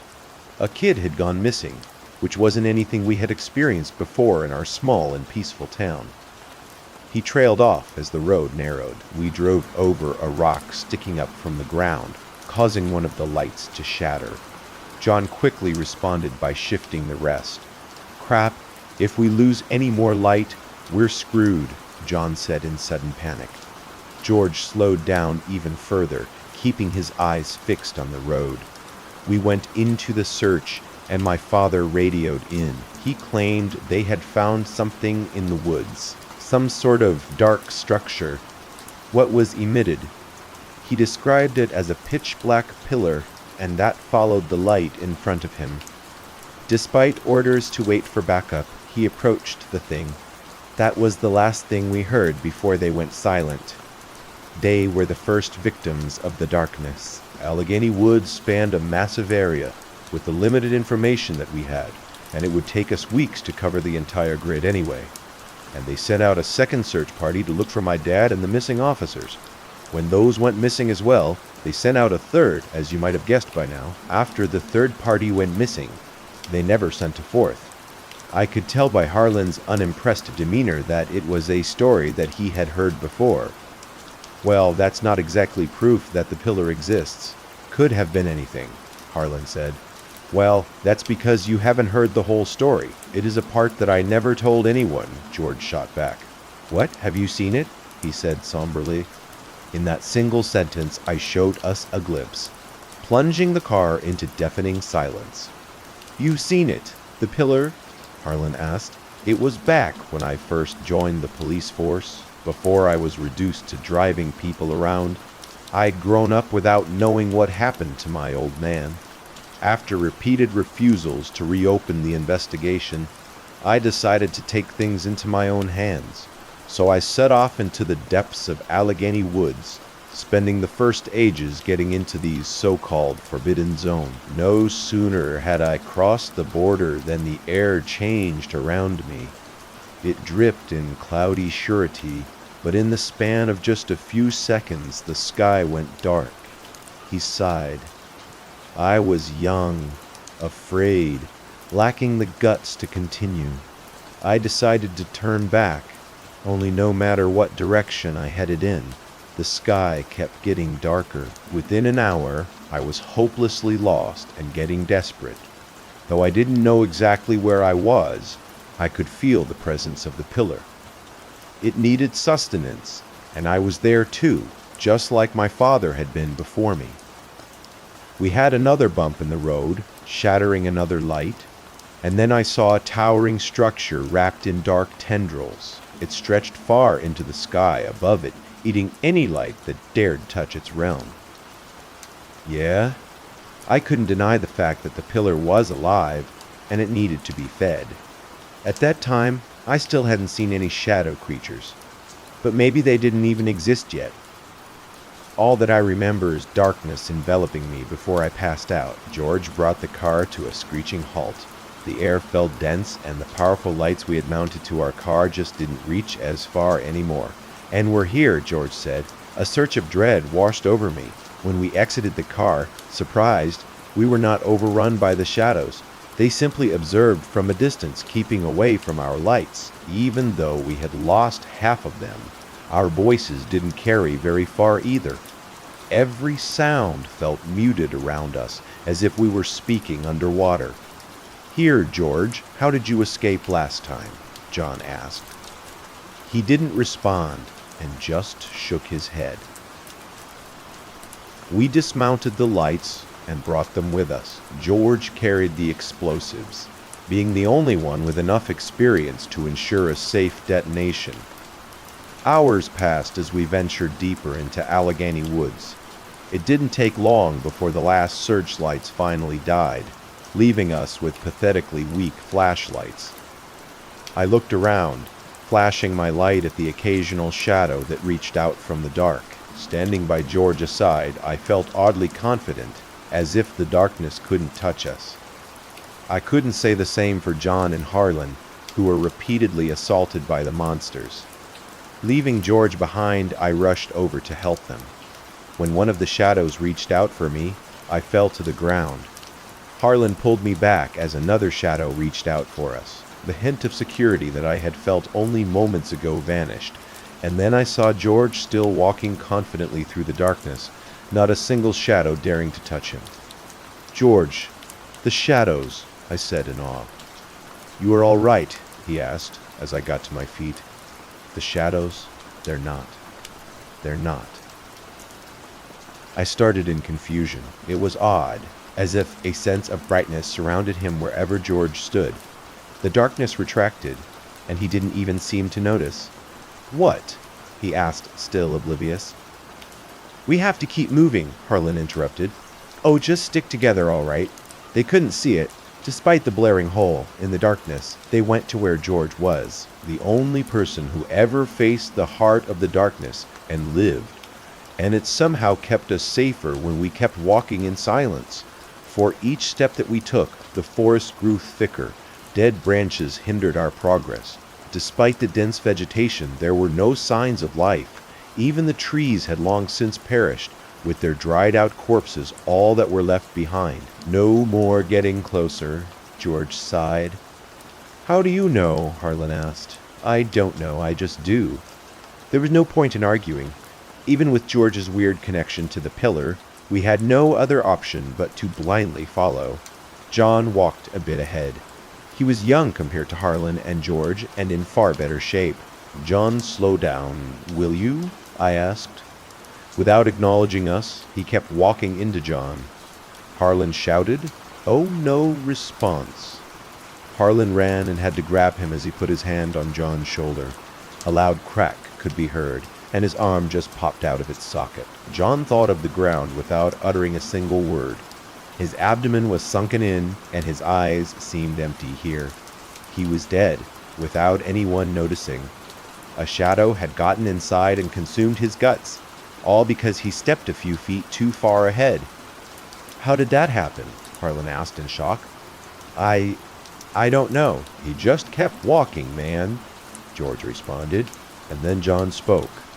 "I have to keep going. I have to keep going. I have to. I have to. It needs us. It needs to feed." He kept iterating it quieter each time. His chest sunk in as his lungs receded, and he quickly lost the ability to speak, yet his mouth kept moving in a hopelessly futile attempt at talking. "Sheriff, we have to keep moving," I said. We left John's body behind. No word spoken. We had accepted our fates the moment that we agreed to the mission. But if we could save the town, it would be worth the rest. The shadows followed us from a distance as we proceeded into the darkness. Our lights were dying, and our hopes were thin. Hours passed, if not days, as we wandered blindly towards the heart of the dark Seneca, awaiting our much-anticipated deaths. And then I noticed the light from my flashlight had bent in the wrong direction. It was as if something sucked it away, further plunging us into the shadows. I turned around, noticing thick dark tendrils stretching along the ground, leading to a massive bulging structure. It was the pillar. It was magnificently horrific, stretching endlessly far up into the sky. Rotting flesh covered it, surrounded in sinew, and any light getting too close immediately faded into its maw. The faster we fastened it, it twitched in response to our presence, and the shadows were quick to surround us as we got closer. "Wow, I can't believe it," Harlan said in shock. "Yeah, but don't stop to admire it. You keep the perimeter clear while I fix the explosives," George sighed. Harlan and I kept the area as safe as we could while George went to work. With the pillar eating of Elijah, we could only clear a few feet ahead of us. By then, most of these shadows were flesh-bound by Alan, within their dark frames, and they carried the remnants of the townsfolk. "Oh, God!" Harlan exclaimed. There, on the edge of the darkness, lay the emaciated remnants of John, his body broken, decayed by the shadow that occupied his husk. John, oh me, he'd grown back his voice, twisted by the shadow, speaking without air. Alongside the cry for help, he lifted his service weapon and fired it. He was too quick for us to react. But even then, he didn't aim for me or Harlan, but the one person the shadows could never touch. George let out a quick grunt as the bullet tore through his throat. Harlan kept his flashlight fixated on the beated remnants of John, causing him to drop the gun. I rushed to help George. His carotid artery had been severed, and his trachea torn to shreds. He lay there, bleeding into his own lungs, unable to speak. All he could do was stare at me as he coughed up chunks of half-coagulated blood. Despite the agony, he seemed at peace, as if death was the preferable choice over a life in Seneca. "What's going on?" Harlan asked, still keeping the light to point it out to the shadows. And then, without a single word, George died in my arms. He had spent the past 50 years living in the dark, and now he would never see the light again. He's gone," I said. The light in his eyes had vanished, and with it the power that kept the shadows at bay. Without hesitation, they approached us, ready to add our flesh to their growing pillar. Harlan rushed back towards the explosives, knowing that we couldn't get to a safe distance in time. He grabbed me and pushed me out of the way. "Run!" I fled away from the pillar, which focused their attention on Harlan. We gave each other one final glimpse, and I saw the undeniable feeling of guilt in his eyes. Regret that he had brought me into Seneca. and regret that they hadn't tried to destroy the darkness before. This was his last chance. The ground shook under my feet as the tendrils had awoken, trying to grab onto me while I stumbled away from the pillar. Behind me, I could hear Harlan scream in agony. The shadows had already reached him and were digging their way through his guts. "Come and get me," he yelled, and then an impossibly bright light filled the air. Harlan had pulled the trigger, and the explosives shattered the pillar behind me. Despite being at a safe distance, the stunning shockwave sent me plummeting to the ground. A wailing sound of pain followed the loud explosion as the darkness retracted back towards the pillar, giving way to light in its wake. Once I recovered from the initial shock, I stared up at a clear blue sky. I got to my feet, shaken, and returned to the site of detonation. Harlan and George had been vaporized alongside the remains of the pillar. It was over. The trek back to town was monotonous. Still in shock, I wandered on autopilot, not sure what I would find once I got there. Seneca was a beautiful place, a fact that had been obscured by the dark for so many years. I linked up with the last survivors, all of them speechless. Together we mourned the loss of those who had perished. They were gone but never forgotten. They could finally leave Seneca and find a new opportunity. To my surprise, most of them chose to stay behind. For better or for worse, the town had been their home, and they had nothing on the outside. At least it had been given a second chance, and could once again flourish as it had so many years ago. But I returned back to my own city a few days later, with no clue how to report what I had seen. I'm sure they'll come up with something more believable than the tale that I have told. Not that it matters what the public thinks, but to honor Harlan, George, and all those who died, I wanted to share the truth about Seneca. They didn't die for nothing. The hunger beneath, a low, guttural hum, clawed at the edges of reality, awakening fangs and claws long dormant in fur and feather. The air thickened with the scent of rot and forgotten sins, as if the earth itself recoiled from the breach. I am really not certain how best to begin this, so I guess I'll just start with the basics. My name is Dr. Ethan Blackwell. I am an archaeologist and have been in my field of study for the past 30 years. Forgive me if this is a bit impromptu and formatted incorrectly, as this forum is not my usual medium of research publication. This may yet prove the best way to publish the information I possess before the academics and skeptics get a chance to rend it into oblivion. To make what will certainly become a long story short, we found something which may alter what we know of human history, and perhaps the planet Earth itself. For the last 60 years, I've been devoted almost exclusively to digging a site in northern Alaska. Our group is stationed out of Ute-Quadvik, a very remote locality of under 5,000 inhabitants located some 500 miles north of Anchorage. This is the North Slope, above the Arctic Circle. The winters are long and tough, with wildly fluctuating day-night cycles depending on the season. The weather never climbs far above 10 Celsius, and a perpetual tundra spans the hills for the majority of the year. Needless to say, digging a giant hole is not easy here. Luckily for us, someone got a head start on that. In 2007, an American petroleum company was probing for new deposits. They found no reserves of petroleum, but they did find something far more interesting. Their operations disrupted a small fault line in the land, which suddenly erupted into a fissure, splitting earth and ice along with it. This microquake caused a receded depression in the land to jut outward, almost like a flower blooming in the spring. This revealed the cavern that had previously been sealed under the ice, and when the team discovered what was inside, they halted their efforts in that area. One thing led to another, and eventually the institute by which I am employed was contacted to take a look. It took 2 separate flights, a 5-hour bush plane ride, and a total time of nearly 35 hours for us to simply reach our destination.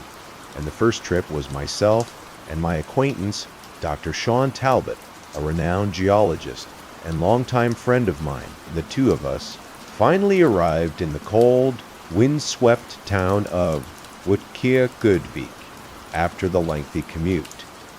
We met our contacts, who offered to allow us to rest a while in order to acclimate to the local time and sleep off the jet lag.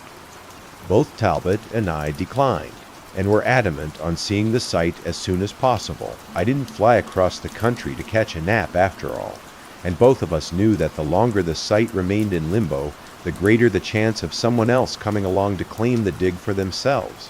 Soon enough they agreed, and another hour of driving later, we finally rumbled into the isolated site. Cold winter winds blew tufts of powdered snow in between the excavators and armed guards.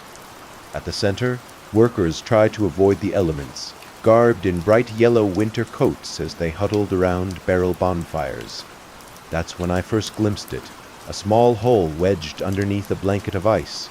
The hole itself was formed parallel in the rock wall. The crack which formed was only about a meter tall, perhaps half a meter wide, much too narrow to enter in person.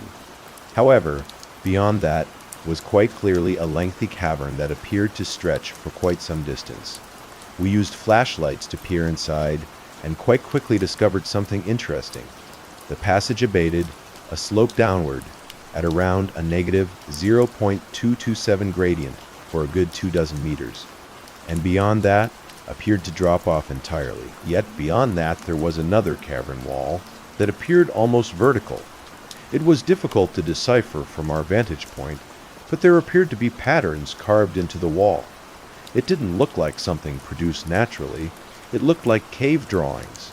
It wasn't conclusive evidence by any means, but it was enough to pique our interest. It took multiple correspondences between our employer and financial donors, as well as several elaborate promises. We had no way of being able to guarantee.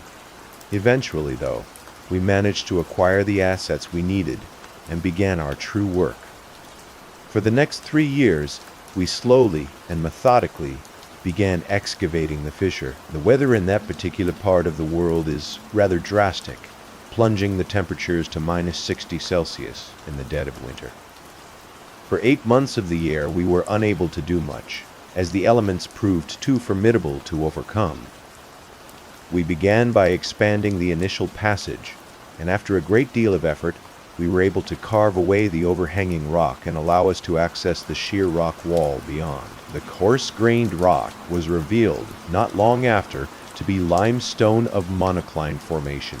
Carbon and potassium dating soon revealed it to have been formed nearly 150,000 years ago. The pattern on the rock was segmented into distinct groups at certain portions.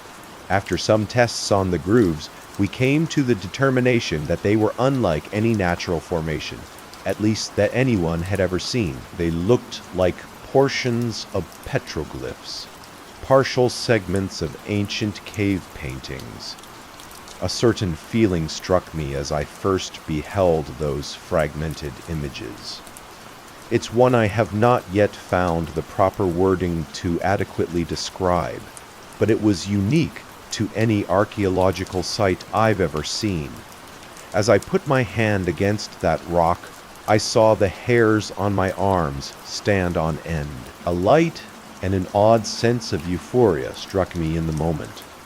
I interpreted it as a sign of the prestigious findings that awaited us, but now I suspect it was something else entirely done below that rock face, was a layer of sediment that appeared to have settled much more recently. More than likely, the culprit was a small cave in or mudslide in the last couple thousand years. It was yet another obstacle to overcome, but we were not about to be put off by a bit of dirt. The shape of the chamber was also vaguely geometric, more so than that of Mother Nature's design. In the left-hand side of the cavern was the indentation in the rock that sloped downward. Talbot pointed out the odd divots cut into the slope, a formation that looked reminiscent of a heavily eroded stairway. Our war group exited the cavern not long after, infused by the discovery, and talking at length of the fanciful discoveries that may dwell within. Zeal filled his voice as he spoke of how prehistory may soon need an addendum, and I'll admit I allowed myself to fantasize upon the prospect as well. Once back outside, Talbot excused himself to make a phone call, and I stood alone to contemplate the findings.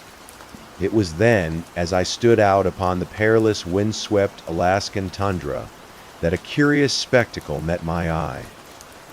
Some distance out upon the horizon, I glimpsed a single creature staring back at me between the twilight and heavens. Its black eyes did not blink, and its long gray ears flicked back and forth. It was a caribou of some kind, but two striking features. Two long, pencil-like teeth jutted from its upper jaw, sticking downward like the teeth of an ancient smilodon. I had never seen the creature so strange before, and staring in wonder at it, as it eyed me inquisitively, our mutual moments of bewilderment came to an end as the beast suddenly darted away, leaving me to dwell on my thoughts alone. I found out some time after, from one of the locals, that the bizarre saber-toothed caribou was, in fact, an Alaskan caribou variant, an endangered species native only to northern Alaska, one which was regarded as an omen of good fortune by many of the locals. That mention elevated my spirits further, as it seemed as though Mother Nature herself had smiled upon our efforts and sent one of her scouts to inquire upon our work. With the gift of hindsight now in hand, I suspect that omen was one of an entirely different kind.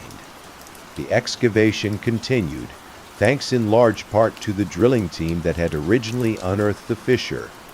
But in time, the sedimentary layer beneath was slowly whittled away. The set of what we had assumed were a type of primitive stairs continued downward, revealing sharper and more intact steps with each meter of muck removed. By that point, we were all but certain our preliminary findings would yield something unique. But even we did not anticipate what was to come next. Toward the end of the digging season in our 5th year, we made a remarkable discovery. The unearthing of sediments had gradually worn away the overall deposit, revealing the top of an arch in the lower portion of the cavern wall. As days rolled on, the parabolic arch became more pronounced as the deposit was further removed, and soon we were even able to glimpse beyond. The first time I looked, I had my jaw nearly strike the floor. The opening was only a couple centimeters deep, but beyond it our flashlights illuminated an entirely separate chamber. In the lights of our flares, we saw diamond-shaped tiles lining the floors of a large open room. Two large support columns stood as timeless monoliths in the dark, shielding the depths from prying eyes. Beyond that, however, was simultaneously the most curious sight of all, and the substantial proof we needed: a large, semi-metallic door. The dugout arch was not large enough to squeeze through then, and our flashlights and flares were not nearly powerful enough to disperse the canopy of dark. It was clear to us in that moment, though, that this place was something truly extraordinary.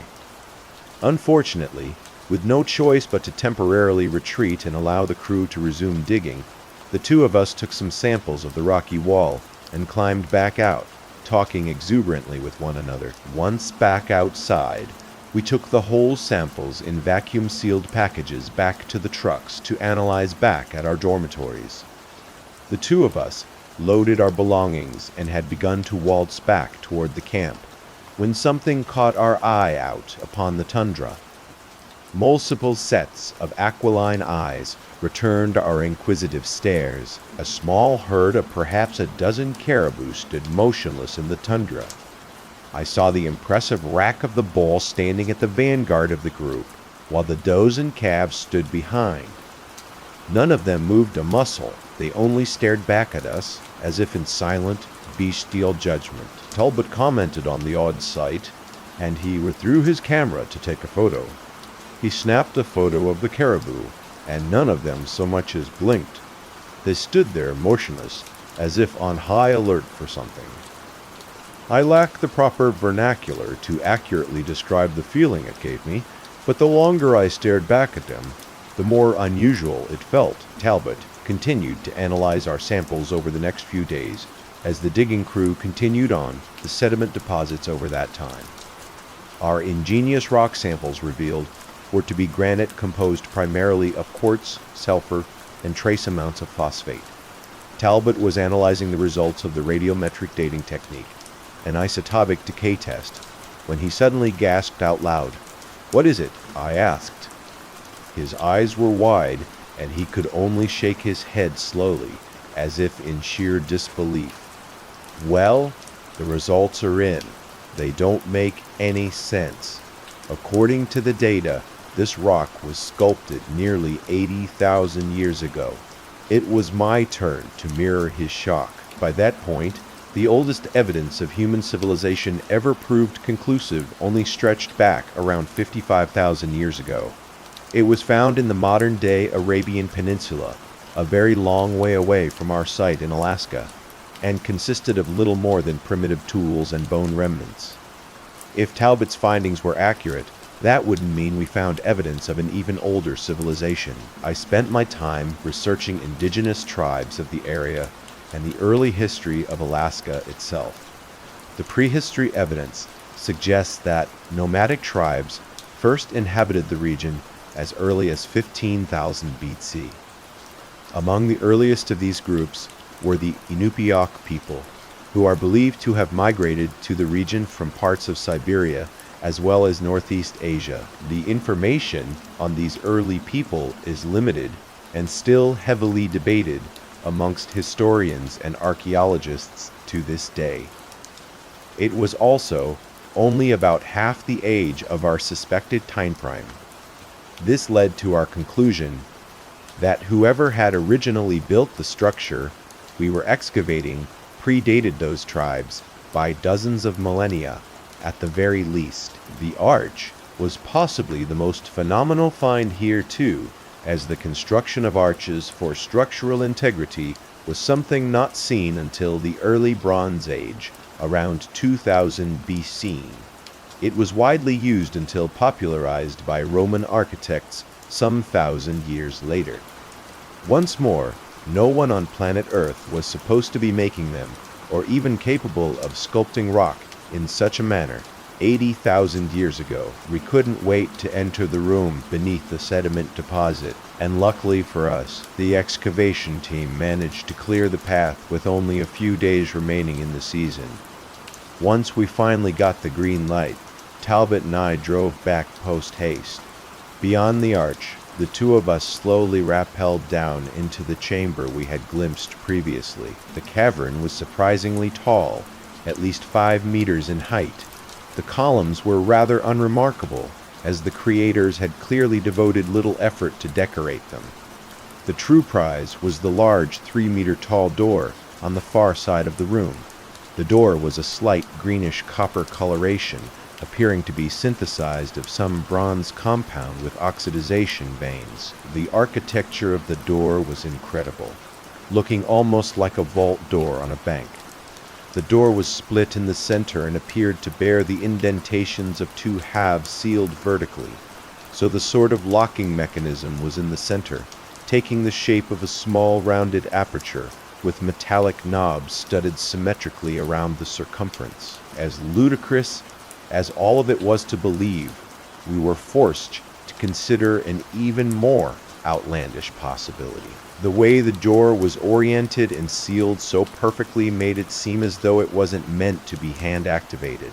Talbot suggested that perhaps it was designed as a hydraulic release or pneumatically activated system. Technology such as that was eons beyond the early Stone Age tribes of the area, and the discovery only served to raise a plethora of daunting questions. It also appeared to be sealed tight, and despite our brutish efforts, we were unable to get it to so much as budge. We brought in Jake, who was the standing foreman of the operation, and asked for his opinion. He suggested the use of small explosives detonated on the locking device, to which both Talbot and I vehemently disagreed. After a bit of deliberation, we agreed for Jake and his team to try and drill out the center locking device. I ended up excusing myself to get some fresh air while Talbot and Jake continued their work. I reached the external entrance of the cave and felt the cold air of the Alaskan tundra fill my lungs. I took a deep breath and stretched out my arms when I saw something curious. Several of the members of the crew were standing a couple meters away in silence. None of them so much as glanced in my direction as I approached. I was about to call out to them when I saw what held their attention. There was a small hill some 100 meters out, and upon it was a curious sight, a small gathering of animals. Multiple caribou were present, but amongst them were snowshoe, hares, Arctic foxes, beavers, and a few species of birds. There had to be at least 50 of them together, all perched motionless and staring down at us. The enclave of forest creatures continued to stare silently toward us, as if judging us with a poignant collective stare. It was the oddest sight I'd ever seen, and even now I find no substantial explanation for their behavior. The rest of the crew seemed to be slightly unnerved by the sight as well, but none of them spoke a word. "Blackwell! Blackwell! Get in here!" The voice of Talbot suddenly called out behind me. I turned.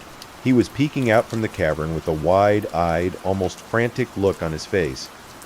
"The animals had begun. Have you seen it? Forget that. I need you to take a look at this, quickly." Talbot darted back inside the cave as soon as he finished speaking. The animals had yet to budge, and after one last unnerving glance in their direction, I followed Talbot.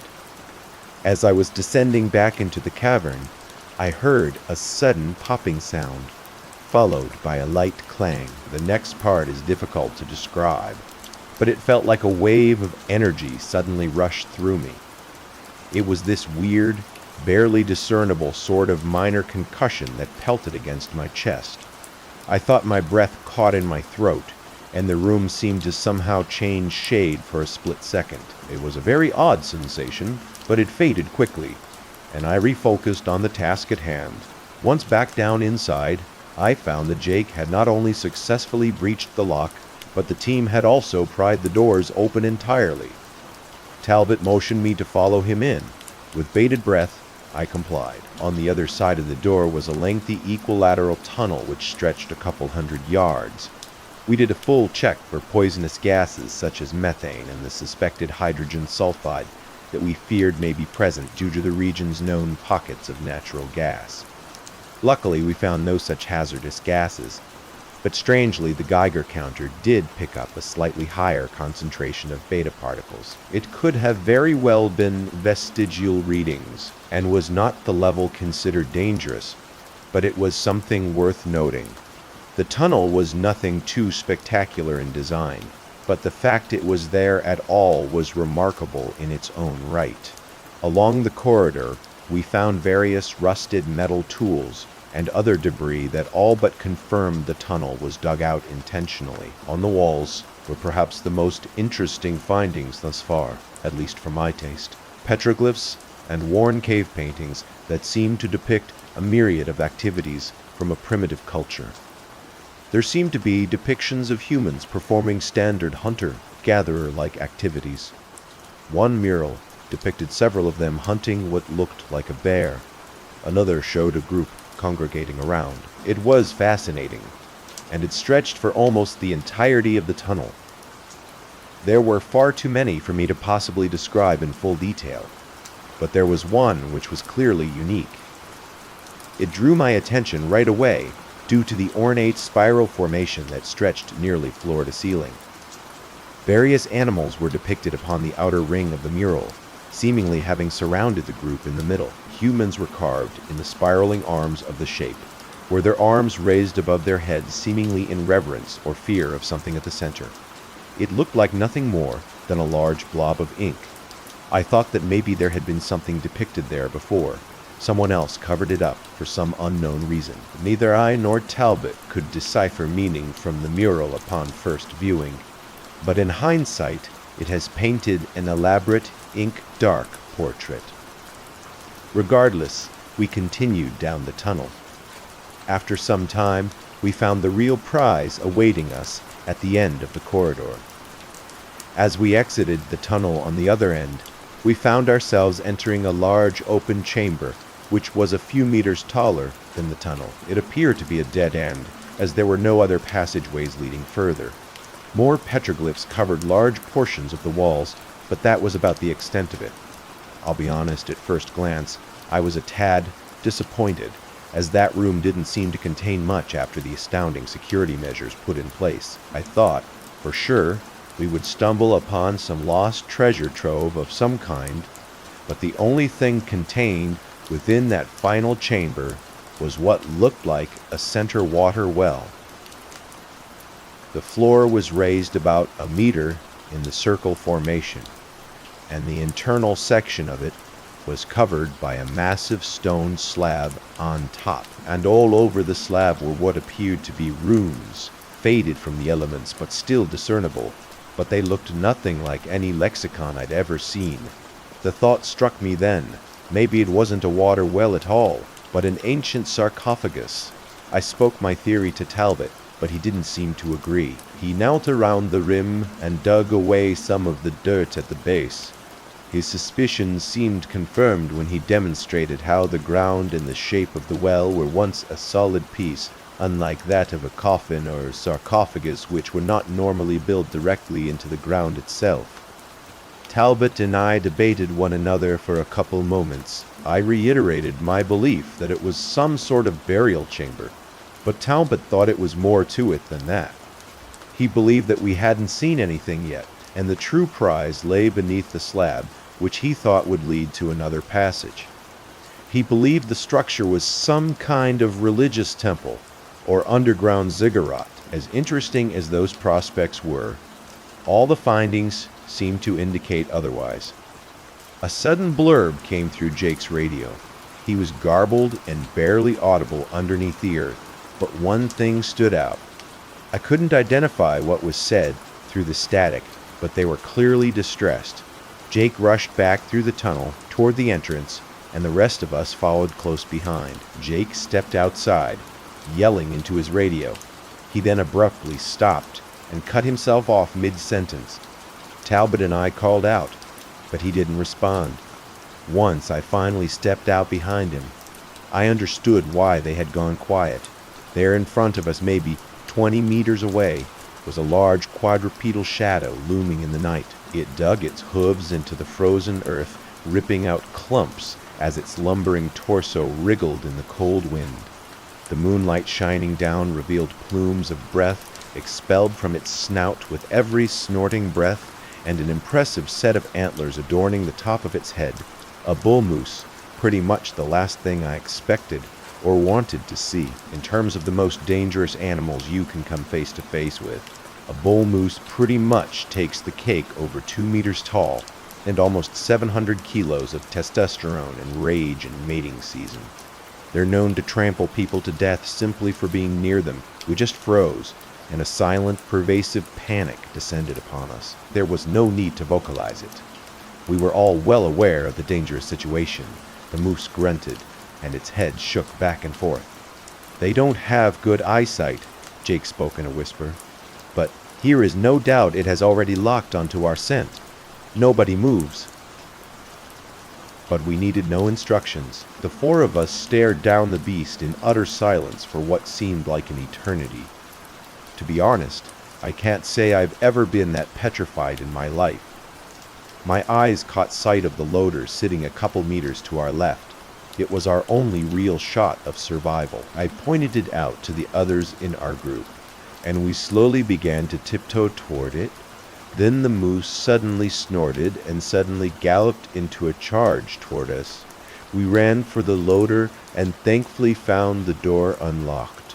3 of us managed to pile inside, and Jake hopped onto the roof. Just as the beast came rampaging by, it charged past, swinging its impressive rack around in a frenzy. For hours we sat crammed inside the small cabin of the loader as the enormous moose smashed and charged and slammed into the hull over and over. The beast just seemed to refuse to give up, and only after thoroughly exhausting itself did it resort to circling around us like a shark stalking its prey. Only when the sun began to rise on the horizon did I see the odd gleam in the creature's eyes. There was something about its gaze that was more than just the rage of some animal. I don't know how to describe the feeling it gave me, but it seemed almost like hate, a deep, primal, deep-seated hatred. Everything about it was strange. As dangerous as moose are known to be, they don't normally stalk around people like that. His behavior was incredibly odd, something Jake commented on multiple times. After hours of it pacing around us, it finally sauntered toward the cavern entrance. It then dropped to its knees and lay down in the dirt. We waited around for a little while longer, and finally we were able to make our escape. We were all exhausted after the long night and wanted nothing more than to get some rest and put the horrid incident behind us. A crew of animal control was dispatched to deal with the moose, and after tranquilizing it, they were able to transport it away from the area. Time was not a luxury allotted to us, and the encroaching winter meant that, in only a few days, the site would be forced to shut down for the season.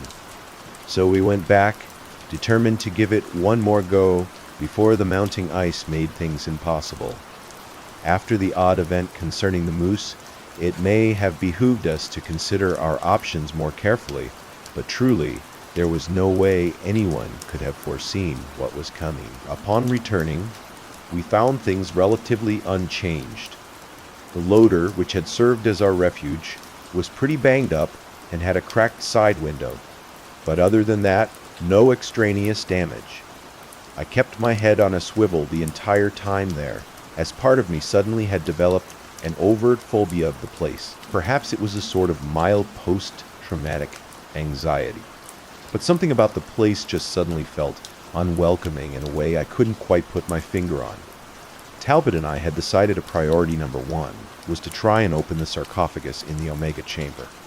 With any luck, we may find some remnants of whoever was buried there. It was a hope that it may shine a light on the still unknown culture that built the place. So Talbot, Jake, myself, and 3 other workers entered the tomb once more, as an armed squad of security stood guard outside. We made our way down the tunnel and back into the Omega Chamber. There seemed to be an odd, lingering mist inside the chamber, like some mild, ethereal veil hanging loosely in the dank cavern air. I don't know if the others noticed it, but I sure did. Finally, we reached the circular sarcophagus, finding it exactly the same as we had seen previously. The room certainly seemed to possess a certain sinister aura to it. I can't explain it, but being there had formed an amorphous pit of dread within my gut. We wasted no time in prepping the lid for removal.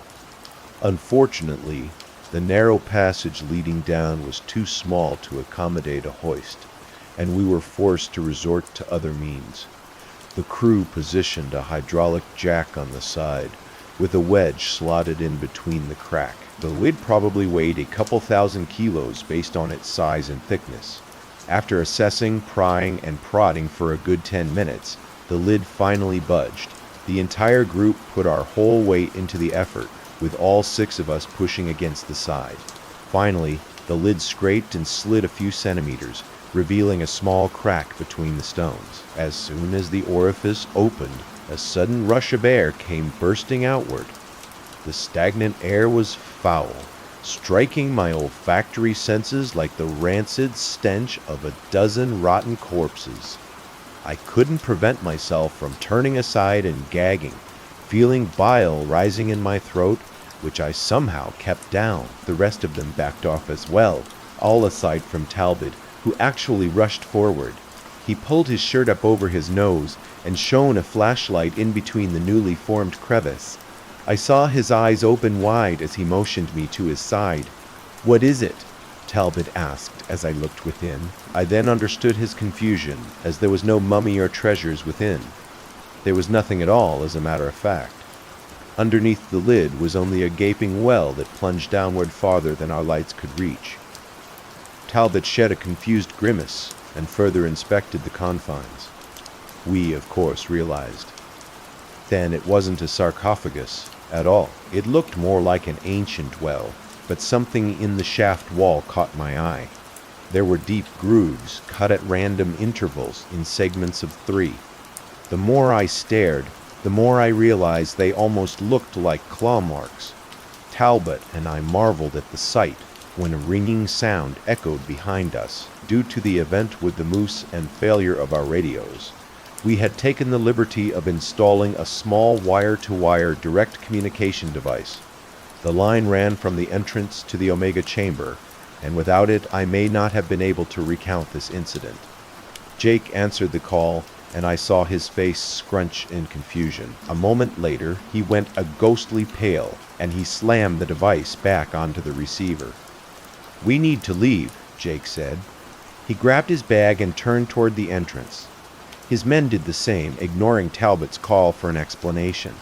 Talbot and I looked at one another as the others entered the return tunnel and decided we should follow. Jake ran full speed down the tunnel, and his men were close behind him. I didn't understand what was happening, but I knew it had to be something quite serious. As we neared the sediment deposit point, I heard a distinct sound pierce the air up ahead that chilled me to the bone. A blood-curdling scream, followed by a hail of gunshots. Finally, we breached the entryway, and the entire scope of the truly extraordinary scene was presented to us. Animals and men, numbering in the dozens, were deadlocked in a heated battle. I saw Arctic foxes, caribou, wolves, foxes, ground squirrels, black bears, and wolverines all assaulting the men. Countless birds swarmed overhead, diving and slamming into the men wherever they got the chance. The men were doing all they could to hold off the ravenous attack, but they were not faring well. Those who had guns were firing them at any animal they could, but it was doing so little to quell the onslaught. A throaty snarl then drew my attention to the left. My eyes then met the sight of a lynx leaping from the loader and latching its teeth around one of Jake's men. The man screamed as the cat's teeth and claws pierced his flesh, spilling forth a slurry of crimson and shredded organs. The others attempted to help him, but they too were attacked by various other rabid creatures. Things broke down entirely then, as all sense of composure was lost, and it became a deadly game of every man for himself. I am no soldier, nor am I well versed in the art of combat. Even if I were, there were entirely too many creatures, with more emerging from the forest by the second. There was nothing I could have done, and so I ran. The sounds of pain, screams, and flesh tearing from bone accosted my ears as I ran as fast as I could. Before I got clear of the sight, I was seized upon by an Arctic fox as it lunged at my ankles. Its jaws clamped around my leg, and I felt sharp teeth tear into my flesh. I struck back with my flashlight, slamming it into the creature's head in desperation. In the midst of our fight, I glimpsed the look in its eyes. It was unlike the look of any animal I'd ever seen. It wasn't just attacking out of desperation. It was seething with some kind of relentless hatred. I don't know how to describe it. Some way or another, the beast finally released its jaws and scurried away, leaving me a brief window to make my escape. Others were not so lucky. A group managed to flee as well, but many more were left behind to endure the slaughter. I hobbled on my wounded leg while facing an endless barrage of pecks and scratches from birds and rodents. I then spotted 2 men injured in a truck, decorated with scratches and deep festering wounds. I called out to them, begging for them to wait, and thankfully they did. I flung the rear door open and hauled myself inside. The driver hit the gas before I even had a chance to shut the door. The van swarmed against us as we fled, and the car ran over several of them. The birds continued slamming against the body of the Suburban for a good half-click down the road before finally calling off the assault. The driver took us to the nearest medical center. As I dwelled in a haze of delirium and panic, I had no explanation for what had just happened, and in the moment, I'd forgotten about Talbot. I tried to phone him, but he did not answer. A few minutes later, the 3 of us arrived at Utkia Godvik's only hospital and rushed inside. My leg ached from the raw wound, and I collapsed in between the doorway of the building. I don't remember much after that. When I finally came to, I was in a hospital bed with my leg wrapped and hoisted in a brace. There were bandages covering my torso, and a patch of my hair had been removed to address the scalp wound. It was apparent that I'd suffered more wounds than I was previously aware of. After some time, a familiar face entered the room, a woman named Olivia, who works at the same institute as I. She showed a great deal of concern for my well-being, but I assured her not to worry. I then asked about Talbot. She just fell silent and shook her head. She asked me what I remembered, and I told her everything I've told you today. She didn't seem to believe a lot of it, or at the very least, seemed quite skeptical. But I assured her it was all the truth. What happened to the doctors? To Talbot? I asked, with a long sigh and a brief look of disbelief glimmering in her green eyes. She divulged what she knew. The sudden attack of animals on the crew had been blamed on an outbreak of rabies. An American agency equivalent to the C2C had been dispatched to quarantine the area and treat those who'd been wounded. When word got out, I myself had been forced to undergo the immunization process, an extremely painful series of injections into the stomach via a 25-centimeter needle. One of the most unpleasant things I've ever had to endure, but I had no choice. As once the rabies virus has incubated, it is 100% fatal. Luckily for me and the other 2 men who arrived with me, we never showed any symptoms. Strangers still, none of the animals or people who died in the attack did either. The rabies virus was not found within the systems of any of the deceased. Even if it were, I doubt that it would have been a suitable explanation for what transpired. In its final stages, the rabies virus attacks the brain and central nervous system of the host. This causes a hallmark aggression and foaming at the mouth most associated with the disease. A rabid animal or person will often violently attack anything that comes near it, including those it is otherwise familiar with. The brain just degenerates to the point where it can no longer recognize things, and all it knows is aggression. What we witnessed that day is something never before recorded. Dozens of animals of different species all attacking humans as if acting as one unified force. Not to mention the fact that many animals seen that day are not normally aggressive to humans at all. The way they behaved and fought so viciously, it was almost like they were coordinated somehow. 9 good men and 2 good women lost their lives on that horrific day. Among them was Dr. Sean Talbot, a brilliant man and a dear friend. Authorities are all over the place now, but there haven't been a whole lot of conclusive answers. No trace of any unusual pathogen or disease has yet been found, and no one really has any explanation for why it happened. I may have one, though, but I don't even know whether I truly believe it. The day after the attack, a massive blizzard struck the dig site. This prolonged the authorities' cleanup efforts for a good few days as they waited for the snow to abate. When they finally got down there, they began the arduous process of extracting the corpses and picking up the pieces. Amongst the carnage, they noted something bizarre. When they arrived, the cavern entrance had been sealed by snow and ice, stuffed floor to ceiling, and packed in a way that natural snowfall would not have been able to achieve. The only real explanation is that the animals, or someone else, did it to bury the cavern intentionally. I know it all seems impossible, but I don't know how else to explain it. As an archaeologist, it is always my prerogative to understand why things happen the way they did. In this instance, with a lack of substantive data and no real-world equivalent to compare, I am left with but one option. Science is the process of admitting the things we do not yet understand, and in this unrefined theory I will attempt to do just that. I think whoever built that cavern nearly 100,000 years ago did so in order to seal away something they feared. I don't know who they were or how they did it, but I think it is still there. I think the animals can sense it. I think their attack was not one of hunger or aggression, but a wanton drive to scare us away from something we never should have found. I think we found something horrible.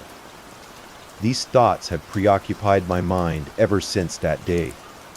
The guilt of not seeing the warning signs and failing to protect others has left me unable to sleep most nights. The nightmares have been excruciating as of late, and the level of anxiety I grapple with on a daily basis has left me all but entirely agoraphobic. Every time I close my eyes, all I see is a deep hole beneath the sarcophagus. I see the thing down inside it, and sometimes I think it sees me too. All my life I've sought to discover the details of human history in hopes of better understanding the cultures and civilizations that came before us. I believe I've contributed to that now, and also have been forced to acknowledge something which I've vehemently disagreed with for my entire life. I think some things were buried for a good reason, and furthermore, I think there are some truths that should just never be found. The hungry dark in the flicker of dying fluorescence. The gas station holds its breath between 2 and 4 a.m. The air thickens with unseen eyes, and the pumps whisper secrets in empty lots. One wrong glance, one unanswered chime, and the night claims another soul, trapped forever in the frost-scrawled pleas of those who came before. What waits beyond the rules? The Seapwood's engine wheezed like a dying animal as I pulled into Dillon, Montana. October wind sliced through the cracked windshield seal, carrying the bite of early winter. My breath fogged the glass as I squinted through the gathering dusk. At this speck of civilization clinging to U.S. Route 93, 29 years old, and down to my last $800. The crumpled envelope in my glove compartment held everything I had left after 2 years of feeding slot machines in Reno. My house is gone. My car was repossessed. This rust bucket was borrowed from a cousin who'd stopped returning my calls. Mia's engagement ring pawned 3 months ago for one last desperate bet that didn't pay off. The highway stretched behind me like a scar through the wilderness, flanked by pine trees heavy with snow. Jagged peaks clawed at a sky the color of old bruises. I'd driven 12 hours straight from Reno, fueled by gas station, coffee, and the kind of desperation that makes you believe geography can solve your problems. Dillon wasn't much to look at. A diner with steamed windows glowed yellow against the darkening landscape. A handful of cabins scattered along the roadside, their chimneys smoking thin gray lines into the twilight. 2 gas stations faced each other across the asphalt, like gunslingers at dawn. The new Chevron blazed with leaded lights, its parking lot packed with 18-wheelers. Truckers moved between the pumps and the attached convenience store, their voices carrying on the wind. Warm, safe normal. Across the road, Lonesome Pine Gas slouched in the shadows like something forgotten, its neon sign flickering erratically. Lonesome Pine. The letters guttered like candles in a draft. The building looked older, its white paint peeling, windows smudged with years of road grime. 2 ancient pumps stood sentinel in the weak glow of overhead lights. My stomach growled, reminding me I hadn't eaten since Reno. The diner's warmth beckoned, promising coffee, and maybe some answers about work in this forgotten corner of Montana. The bell above the diner door chimed as I stepped inside. Hat hit my face like a slap, carrying the smell of bacon grease and burnt coffee. A handful of locals occupied red pie booths, their conversations dying as they sized up the stranger. The waitress behind the counter had steel-gray hair and a scar running from her left ear to the corner of her mouth. "Coffee?" she asked, already reaching for the pot, please. I slid onto a cracked stool, grateful for the warmth. "I'm looking for work. Anything available around here?" She poured the coffee, black, bitter, perfect, and studied me with pale blue eyes. "Depends on what you can do. Trucking companies are always looking for drivers, but you need a CDL. Logging outfit might take you on, but that's seasonal work." I sipped the coffee, feeling it burn down my throat. "Anything else?" Her gaze flicked to the window toward the darkened gas station across the road. Here is a night shift opening at Lonesome Pine, but I wouldn't recommend it. Why not? She wiped the counter with a rag that had seen better days. That place ain't right after dark. Stick to Chevron if you were smart, kid.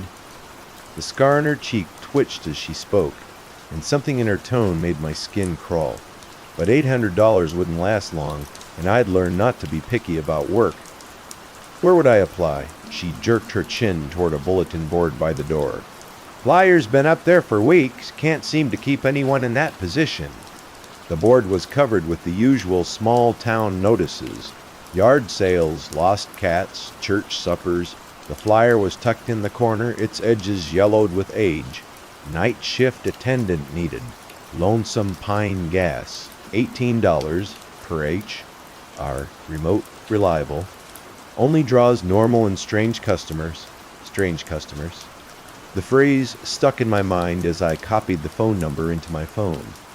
$18 an hour wasn't much, but it was more than I'd made in months. Are you sure about this? The waitress asked when I returned to the counter. I need the work. She shook her head, refilling my cup without being asked. Your funeral, kid. The phone rang 3 times before a gravelly voice answered. Hank speaking.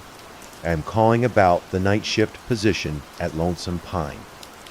A pause. Are you available to start tonight? Yes, sir. Meet me at the station at 9. Bring ID and be ready to work. The line went dead. I checked my watch. 7:30 p.m. Just enough time to grab a burger and steel my nerves. At 9 sharp, I pulled into the gravel lot of Lonesome Pine Gas. My headlights swept across the building, revealing details the distance had hidden. The white paint wasn't just peeling. It was blistered as if the building had been burned and hastily repainted. The windows were thick with grime, reflecting my headlights like dead eyes. The man waiting by the front door looked to be in his 60s, lean and weathered like old leather. His flannel shirt was pressed crisp despite the late hour, and his handshake was firm enough to crack knuckles. Hank Dawson. Ryan Keller. No relation, I assume. No, sir. His eyes were sharp, the kind that had seen things most people couldn't imagine. There was something military in his bearing, the way he stood, the way he assessed me with a single glance. 20 years I've been managing this place, he said, unlocking the front door. Never had a problem as long as the rules were followed. Do you follow rules, Ryan? Yes, sir. The interior smelled of dust and old coffee with an underlying sweetness I couldn't identify.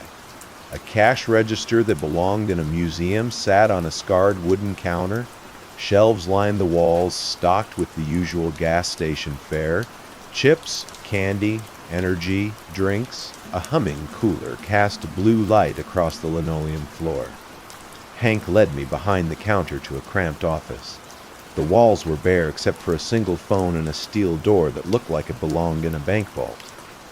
This is where you'll spend most of your time, he said, settling into a chair that creaked under his weight. Simple work, pump gas, sell snacks, keep the place clean. He pulled a manila envelope from a desk drawer and counted out 10 $20 bills. Advance on your first week. You'll need it for supplies. The cash felt real in my hands, more money than I'd held in months, but something about the way Hank watched me made my skin crawl. There are rules, he said, producing a sheet of paper from the same drawer. 7 of them. Follow them exactly and you'll be fine. He read them aloud, his voice steady as a drill sergeant. 1. Keep all exterior lights on at all times. Replace burned bulbs immediately. 2. If you hear someone calling your name from outside between 2 and 3 a.m., ignore it. It's not a person. 3. If a child enters alone, do not acknowledge them. Continue working and they will leave. 4.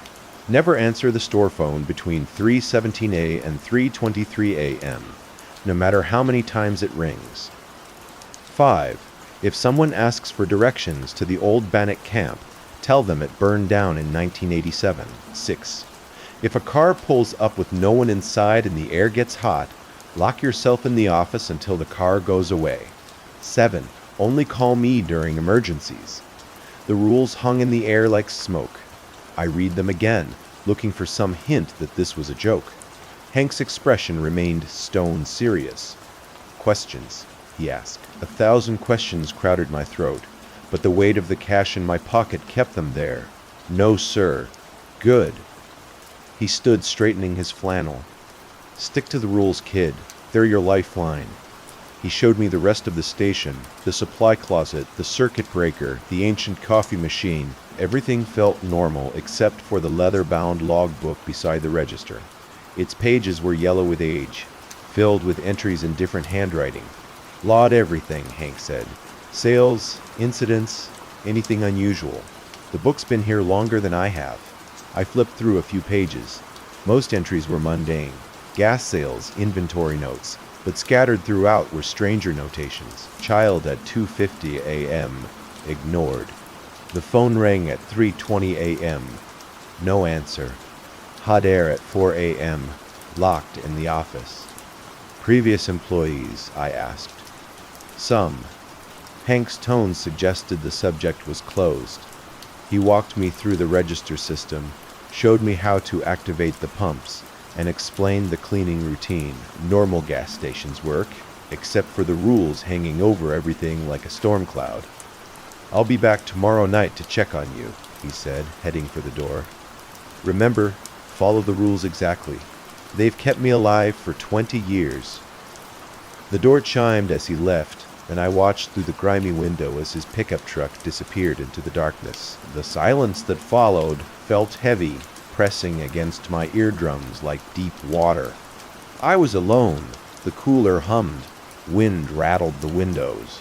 Somewhere in the distance, a truck's engine faded into nothing. I checked my watch.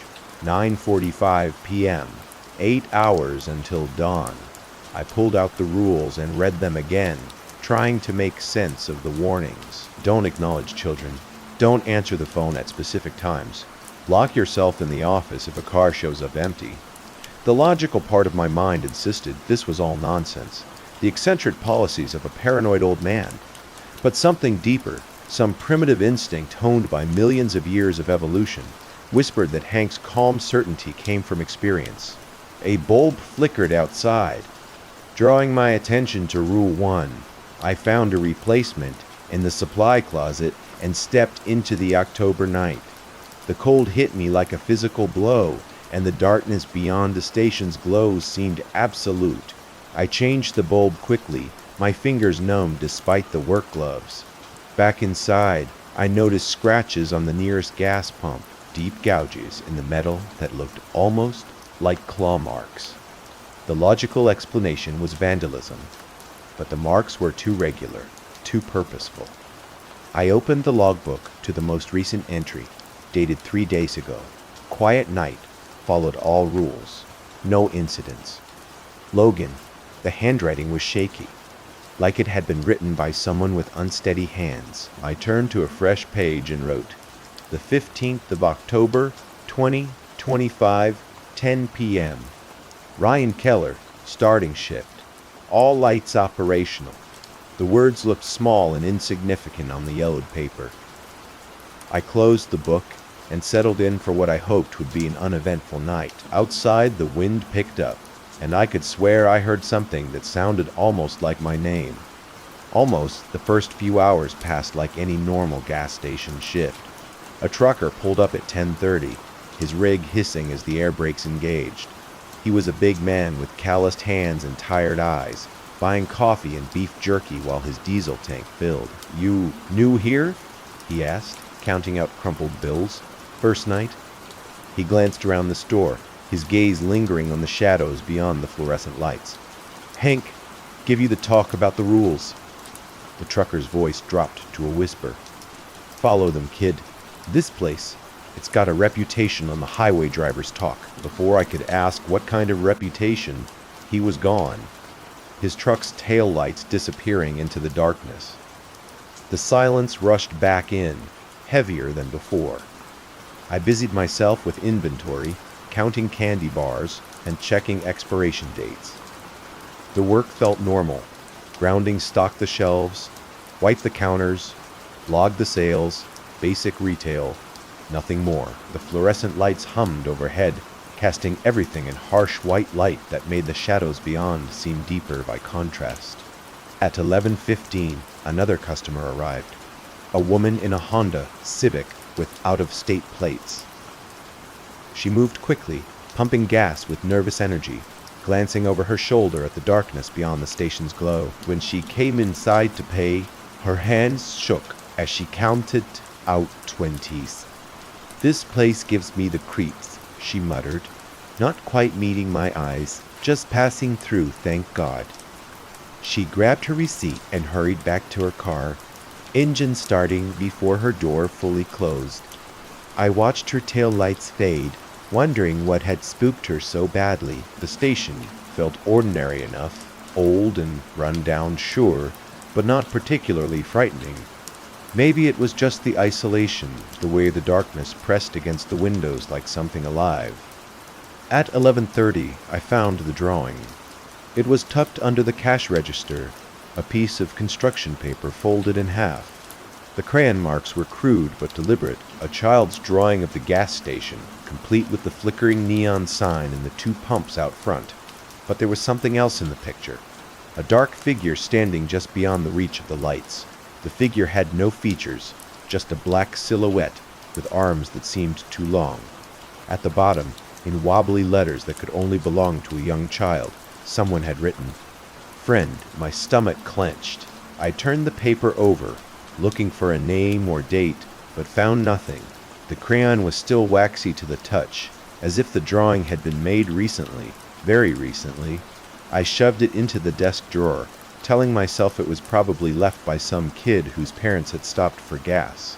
Kids drew weird things all the time, but the image stuck in my mind was that dark figure with its arms too long standing just outside the circle of light. The logbook called to me from beside the register. I flipped through more pages looking for similar incidents. Most entries were mundane, but scattered throughout were stranger notations that made my skin crawl. Taped drawing found under counter. Disposed of Tessa. March 20, 24. Drawing appeared again. Same figure, same handwriting. Dylan. June 2024. 3rd. Drawing this month. Kids are getting bolder, Nate. September 2024. The dates spanned years, but the handwriting in the margin notes was always described the same way. Wobbly, childish, spelling friend at the bottom. Different employees, same phenomenon. I closed the book and checked the time. 11:45 p.m., still hours to go. The wind outside had picked up, rattling the windows with increasing violence. One of the exterior lights flickered the same bulb I'd replaced earlier. I grabbed another replacement from the supply closet, dreading the walk outside. The cold hit me like a slap. The wind carried the scent of snow and something else, something organic and unpleasant, like meat left too long in the sun. I changed the bulb quickly, my fingers numb despite the work gloves. As I worked, I noticed the scratches on the gas pump more clearly. They weren't random vandalism. They formed a pattern like claw marks raked across the metal in deliberate strokes. 4 parallel lines, each about an inch apart. Too big for a cat, too small for a bear, and too regular to be accidental. Back inside, the warmth felt like a blessing. I logged the bulb replacement and tried to focus on normal tasks. Restocking the coffee station, checking the cooler temperature, counting the till, anything to keep my mind off the growing sense that something was wrong with this place. At midnight, the phone rang. I reached for it automatically, then stopped. Rule 4 flashed in my mind. Never answer the store phone between 3:17 a.m. and 3:23 a.m. It was only midnight safe to answer. Lonesome Pine Gas. Static crackled on the line, punctuated by what sounded like breathing, heavy, labored breathing, as if someone was running or struggling. Hello? I tried again. The breathing continued for another 10 seconds.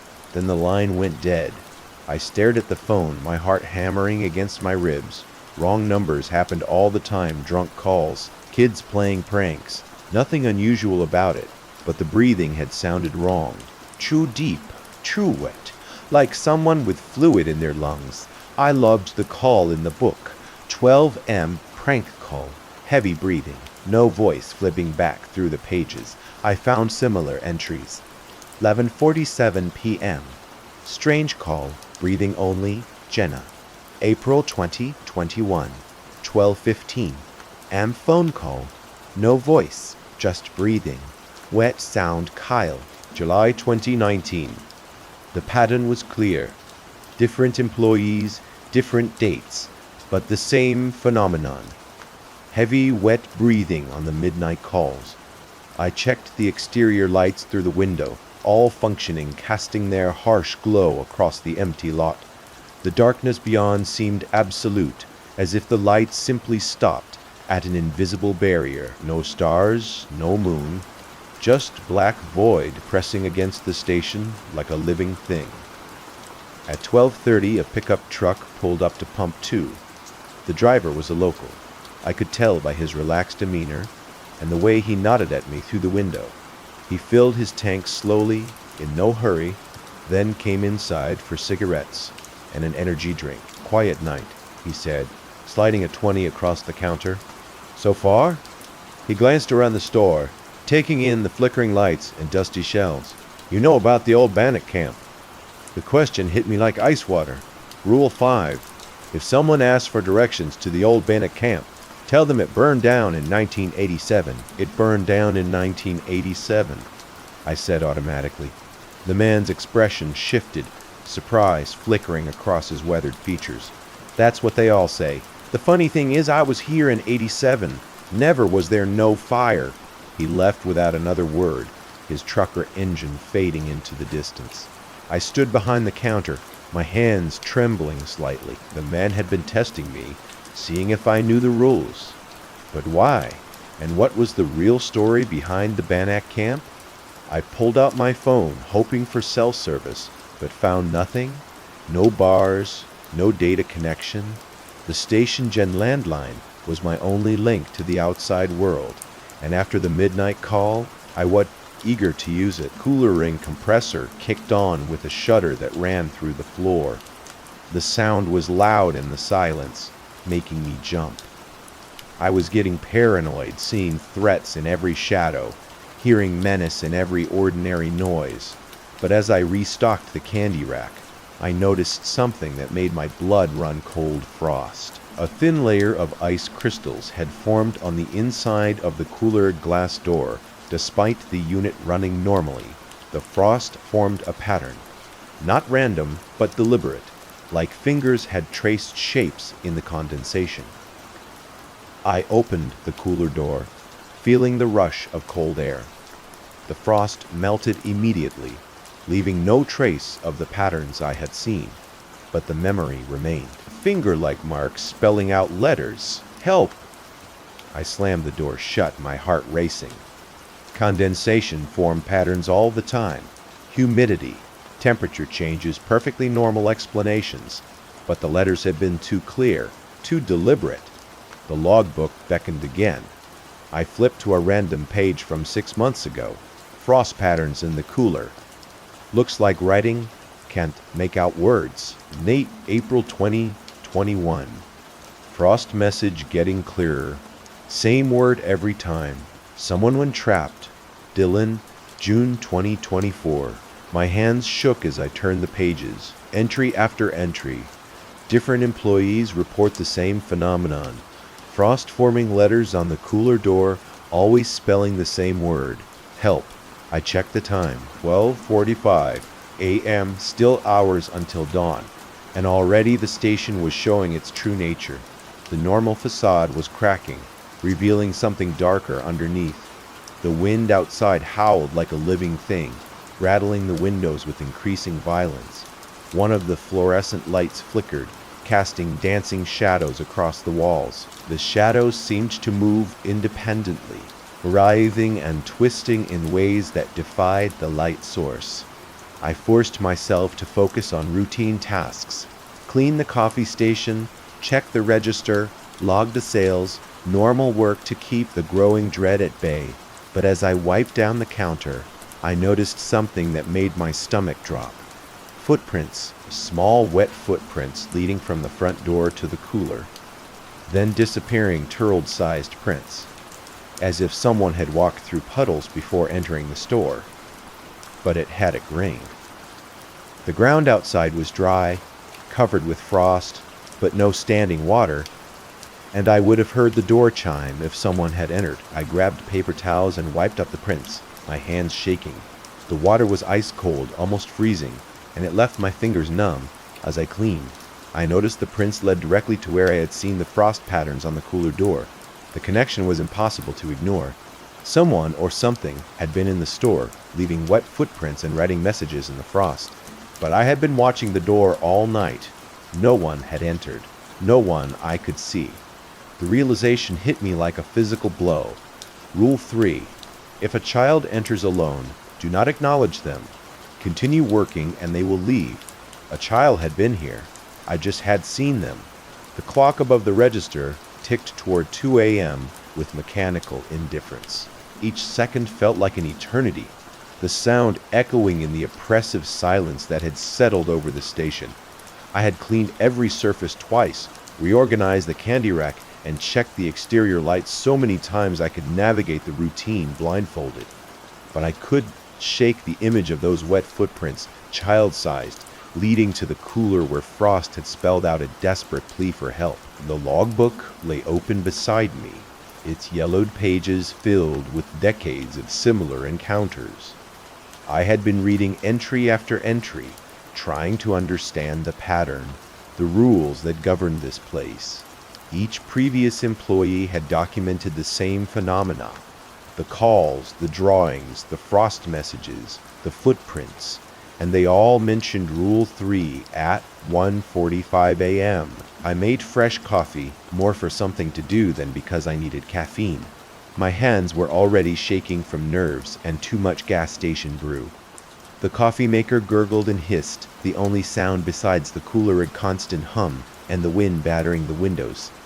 The fluorescent lights flickered more frequently now, casting the store in intermittent darkness. Each time the lights dimmed, the shadows seemed to shift and writhe, taking on shapes that my rational mind insisted were just tricks of tired eyes and frayed nerves. But deep down, I knew better. At 1:50 a.m., I heard my name. Ryan. The voice came from outside, soft and distant, barely audible over the wind. I froze, coffee cup halfway to my lips, every muscle in my body tensing. Ryan, please. Rylu 2 blazed in my mind like neon. If you hear someone calling your name from outside between 2 and 3 a.m., ignore it. It's not a person. The voice sounded familiar, achingly, heartbreakingly familiar. Mayor voice. The same tone she had used when she found the gambling receipts hidden in my dresser drawer, when she had begged me to get help to stop throwing our future away on cards and dice and spinning wheels. Ryan, I need you. My hand moved toward the door handle before I caught myself. The voice was perfect. Every inflection, every subtle accent that marked Mia as a California transplant. But Mia was in Reno, probably sleeping next to the insurance adjuster she had started dating after I had pawned her grandmother ring. Ryan, come outside, please. The pleading in the voice made my chest ache. I gripped the counter, knuckling white, forcing myself to stay put. Hankern rules had kept him alive for 20 years. They had kept previous employees safe. I had to trust them, but God, it sounded so much like her. I focused on restocking the candy bars, hands trembling as I arranged Snickers and Kit Kats in neat rows. The voice continued calling, growing more desperate, more insistent. Sometimes it was Mia. Sometimes it was my sister Brooke, asking why I never called anymore. Once it was my father voice, rough with disappointment. asking why I had thrown away everything he had worked to give me. Each voice was perfect. Each one knew exactly what to say to make me want to open that door. At 2:30, the voices stopped. The silence that followed was somehow worse than the calling. It felt expectant, as if something was waiting just beyond the circle of light, watching for any sign of weakness. I checked the exterior lights through the window, all functioning, casting their harsh glow across the empty lot. But the darkness beyond seemed deeper now, more absolute. It pressed against the light like a living thing, hungry and patient. The clock ticked toward 2:45 a.m. That 10 when the door chimed. I looked up from the register, expecting to see another late-night traveler seeking coffee and directions. Instead, a child stood just inside the entrance, small and pale in the fluorescent light. She could have been more than 8 years old, wearing a faded pink parka that looked decades out of style. Her dark hair hung in limp strands around a face that was too white, too still. She stood perfectly motionless, not even seeming to breathe. Rod 3 screamed in my mind. If a child enters alone, do not acknowledge them. Continue working, and they will leave. I forced myself to look away, focusing on the inventory sheet in front of me. The numbers blurred as I tried to count cases of motor oil, my peripheral vision tracking the small figure by the door. She moved, not walking, gliding. Her feet made no sound on the linoleum as she drifted toward the cooler section. I kept my eyes fixed on the paperwork, but I could feel her presence like a cold weight in the air. The temperature dropped, my breath began to fog, and frost started forming on the windows despite the heater running full blast. The cooler and compressor kicked into overdrive, struggling against the sudden chill.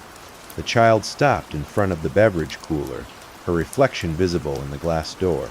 But something was wrong with the reflection.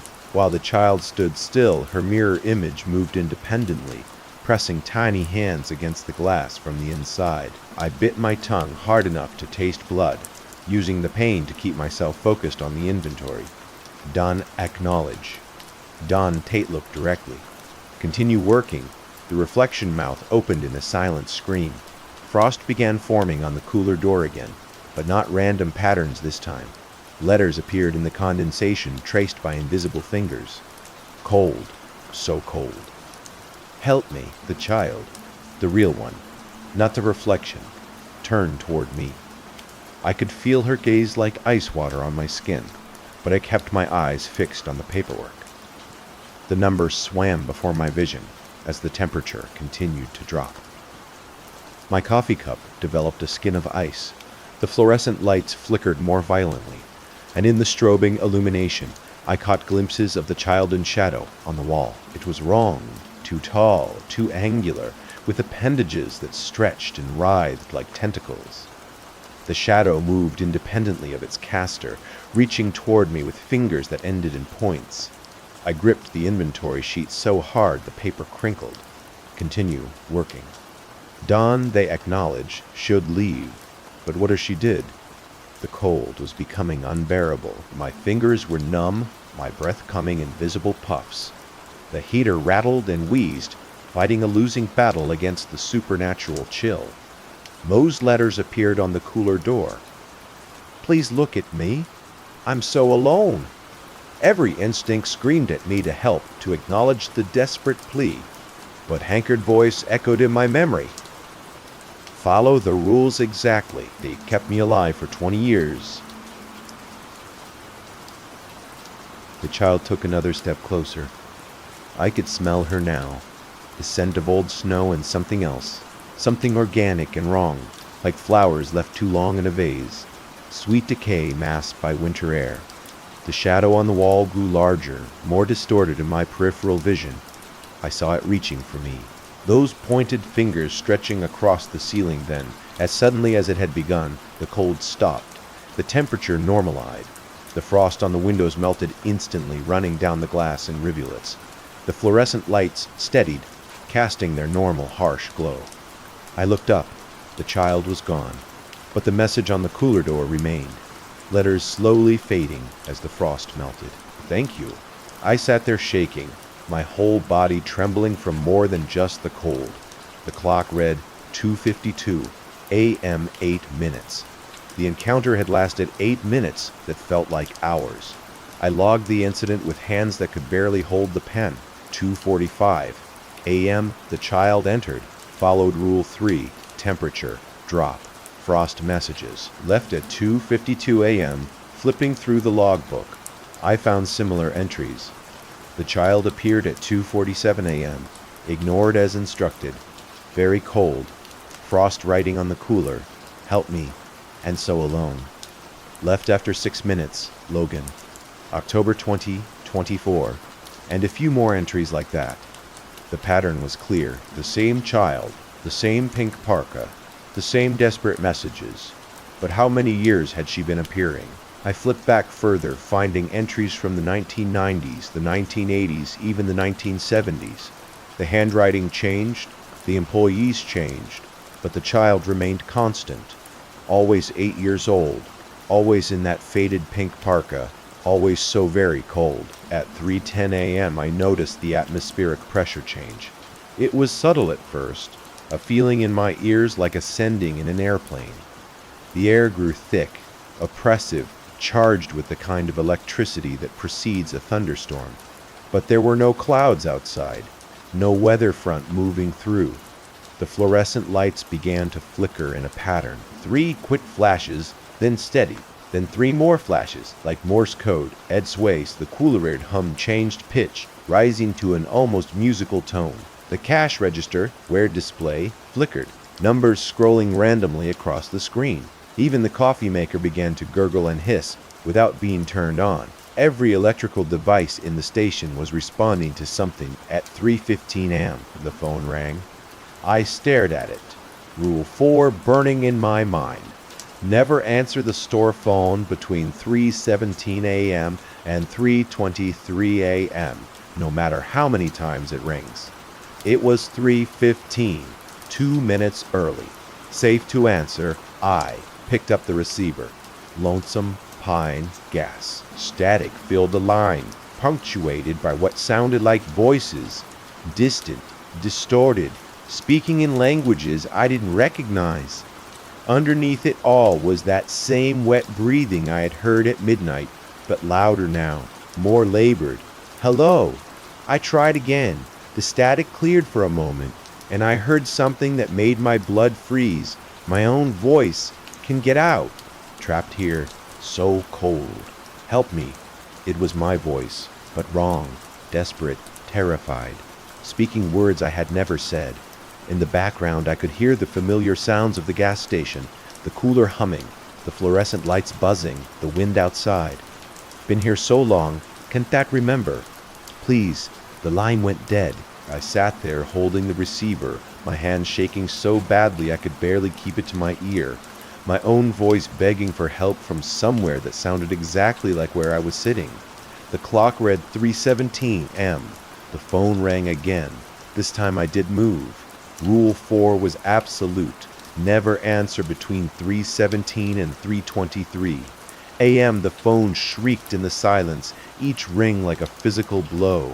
The sound was wrong, too shrill, too insistent, with harmonics that made my teeth ache. Ring the lights dimmed with each peal, as if the phone was drawing power from the entire station. The cooler red hum grew louder, more aggressive. The coffee maker began to smoke ring. Frost started forming on every glass surface. The windows, the cooler doors, even my coffee cup. The temperature plummeted again. But this cold was different. Angry. Ring the cash register. Display showed impossible numbers, negative amounts, dates from decades in the future, prices that climbed into the millions. Ring something moved in my peripheral vision, shadows that should exist, cast by no visible source. They writhed across the walls like living things, reaching toward the phone with grasping tendrils. The urge to answer was overwhelming. Every fiber of my being screamed that this was important, that someone needed help, that ignoring the call was condemning them to suffering. But Hankin rules had kept him alive for 20 years. I gripped the counter and endured. At 3:23 a.m., the ringing stopped. The silence that followed was absolute. No cooler hum, no fluorescent buzz, no wind outside. Even my own heartbeat seemed muffled. The station held its breath, waiting. Then slowly the normal sounds returned. The cooler resumed its steady hum. The lights stopped flickering. The frost on the windows began to melt. I checked the clock. 3:24 a.m., 6 minutes. 6 minutes of hell that felt like hours. I logged the incident with trembling hands. 3:17 to 3:23 a.m. phone rang continuously. Did not answer per Rule 4. Electrical disturbances, temperature drop, shadows moving, stopped at 3:23 a.m. Exactly. I flipped through more pages, finding a pattern that made my stomach churn. Employees who broke Rule 4. Employees who answered the phone during those 6 cursed minutes. Employees who disappeared. Their voices joined the chorus on the line, begging future workers for help that would never come. The station was a trap, a place where the desperate and the foolish came to work, drawn by decent wages and the promise of solitude. But solitude was the last thing you found here. You found the voices of everyone who had come before, everyone who had broken the rules, everyone who had become part of whatever haunted this place. At 3:30 a.m., I made a decision. I was going to survive tonight. I was going to follow every rule exactly as Hank had written them. And when dawn came, I was going to walk away and never look back. But first, I had to make it through the next 2.5 hours. And something told me the worst was yet to come. The hours between 3:30 and 4 a.m. crawled like wounded animals.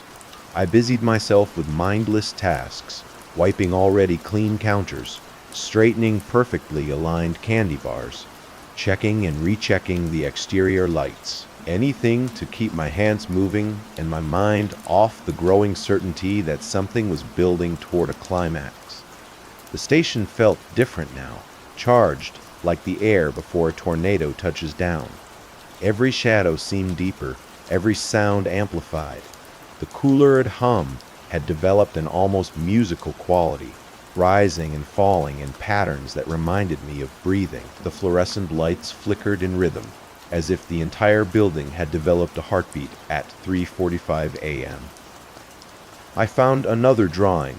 This one was different from the crude crayon sketch I had discovered earlier. It was done in pencil with an adult Che steady hand, showing the gas station in photorealistic detail. Every crack in the pavement, every rust stain on the pumps, every smudge on the windows, all perfectly rendered.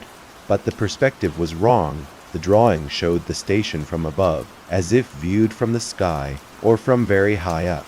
And there were figures in the drawing, dozens of them standing in the darkness beyond the lights. Men, women, children, all facing the station with expressions of desperate hunger. Their eyes were black voids, their mouths open in silent screams.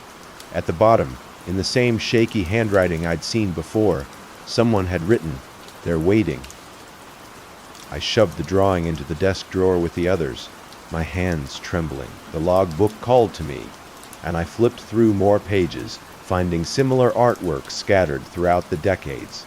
Always the same perspective, always the same hungry figures in the darkness, always the same message. They're waiting at 3:55 a.m. The temperature began to rise, not the gradual warmth of a heater kicking in, but a sudden oppressive heat that made the air shimmer. Within minutes, the station felt like a furnace. Sweat beaded on my forehead, and my shirt clung to my back. I checked the thermostat. It read 55 degrees, the same setting it had been on all night. but the air felt like it was pushing 90. The heat was coming from outside. Through the grimy windows, I could see waves of distortion rising from the asphalt, like summer heat mirages.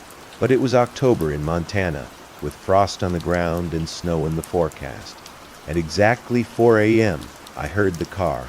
The engine sound was wrong from the start, too smooth, too quiet, like an electric motor, rather than internal combustion. Headlights swept across the windows as the vehicle pulled up to pump 2. But when I looked outside, my blood turned to ice. The car was a black sedan, sleek and modern, with tinted windows that reflected the station's lights like mirrors.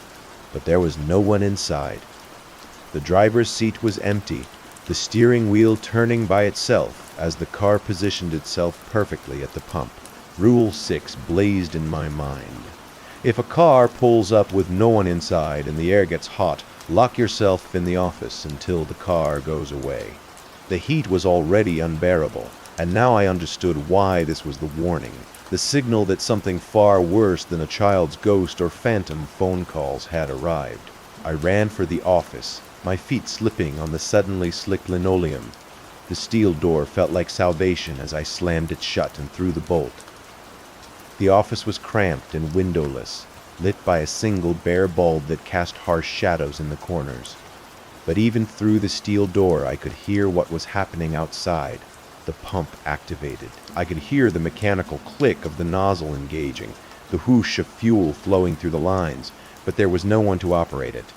The car was filling itself, the numbers on the pump display climbing steadily. The heat was getting worse. Even in the sealed office, the temperature was rising. Sweat poured down my face, and my breathing became labored. The air felt thick, oppressive, like trying to breathe underwater.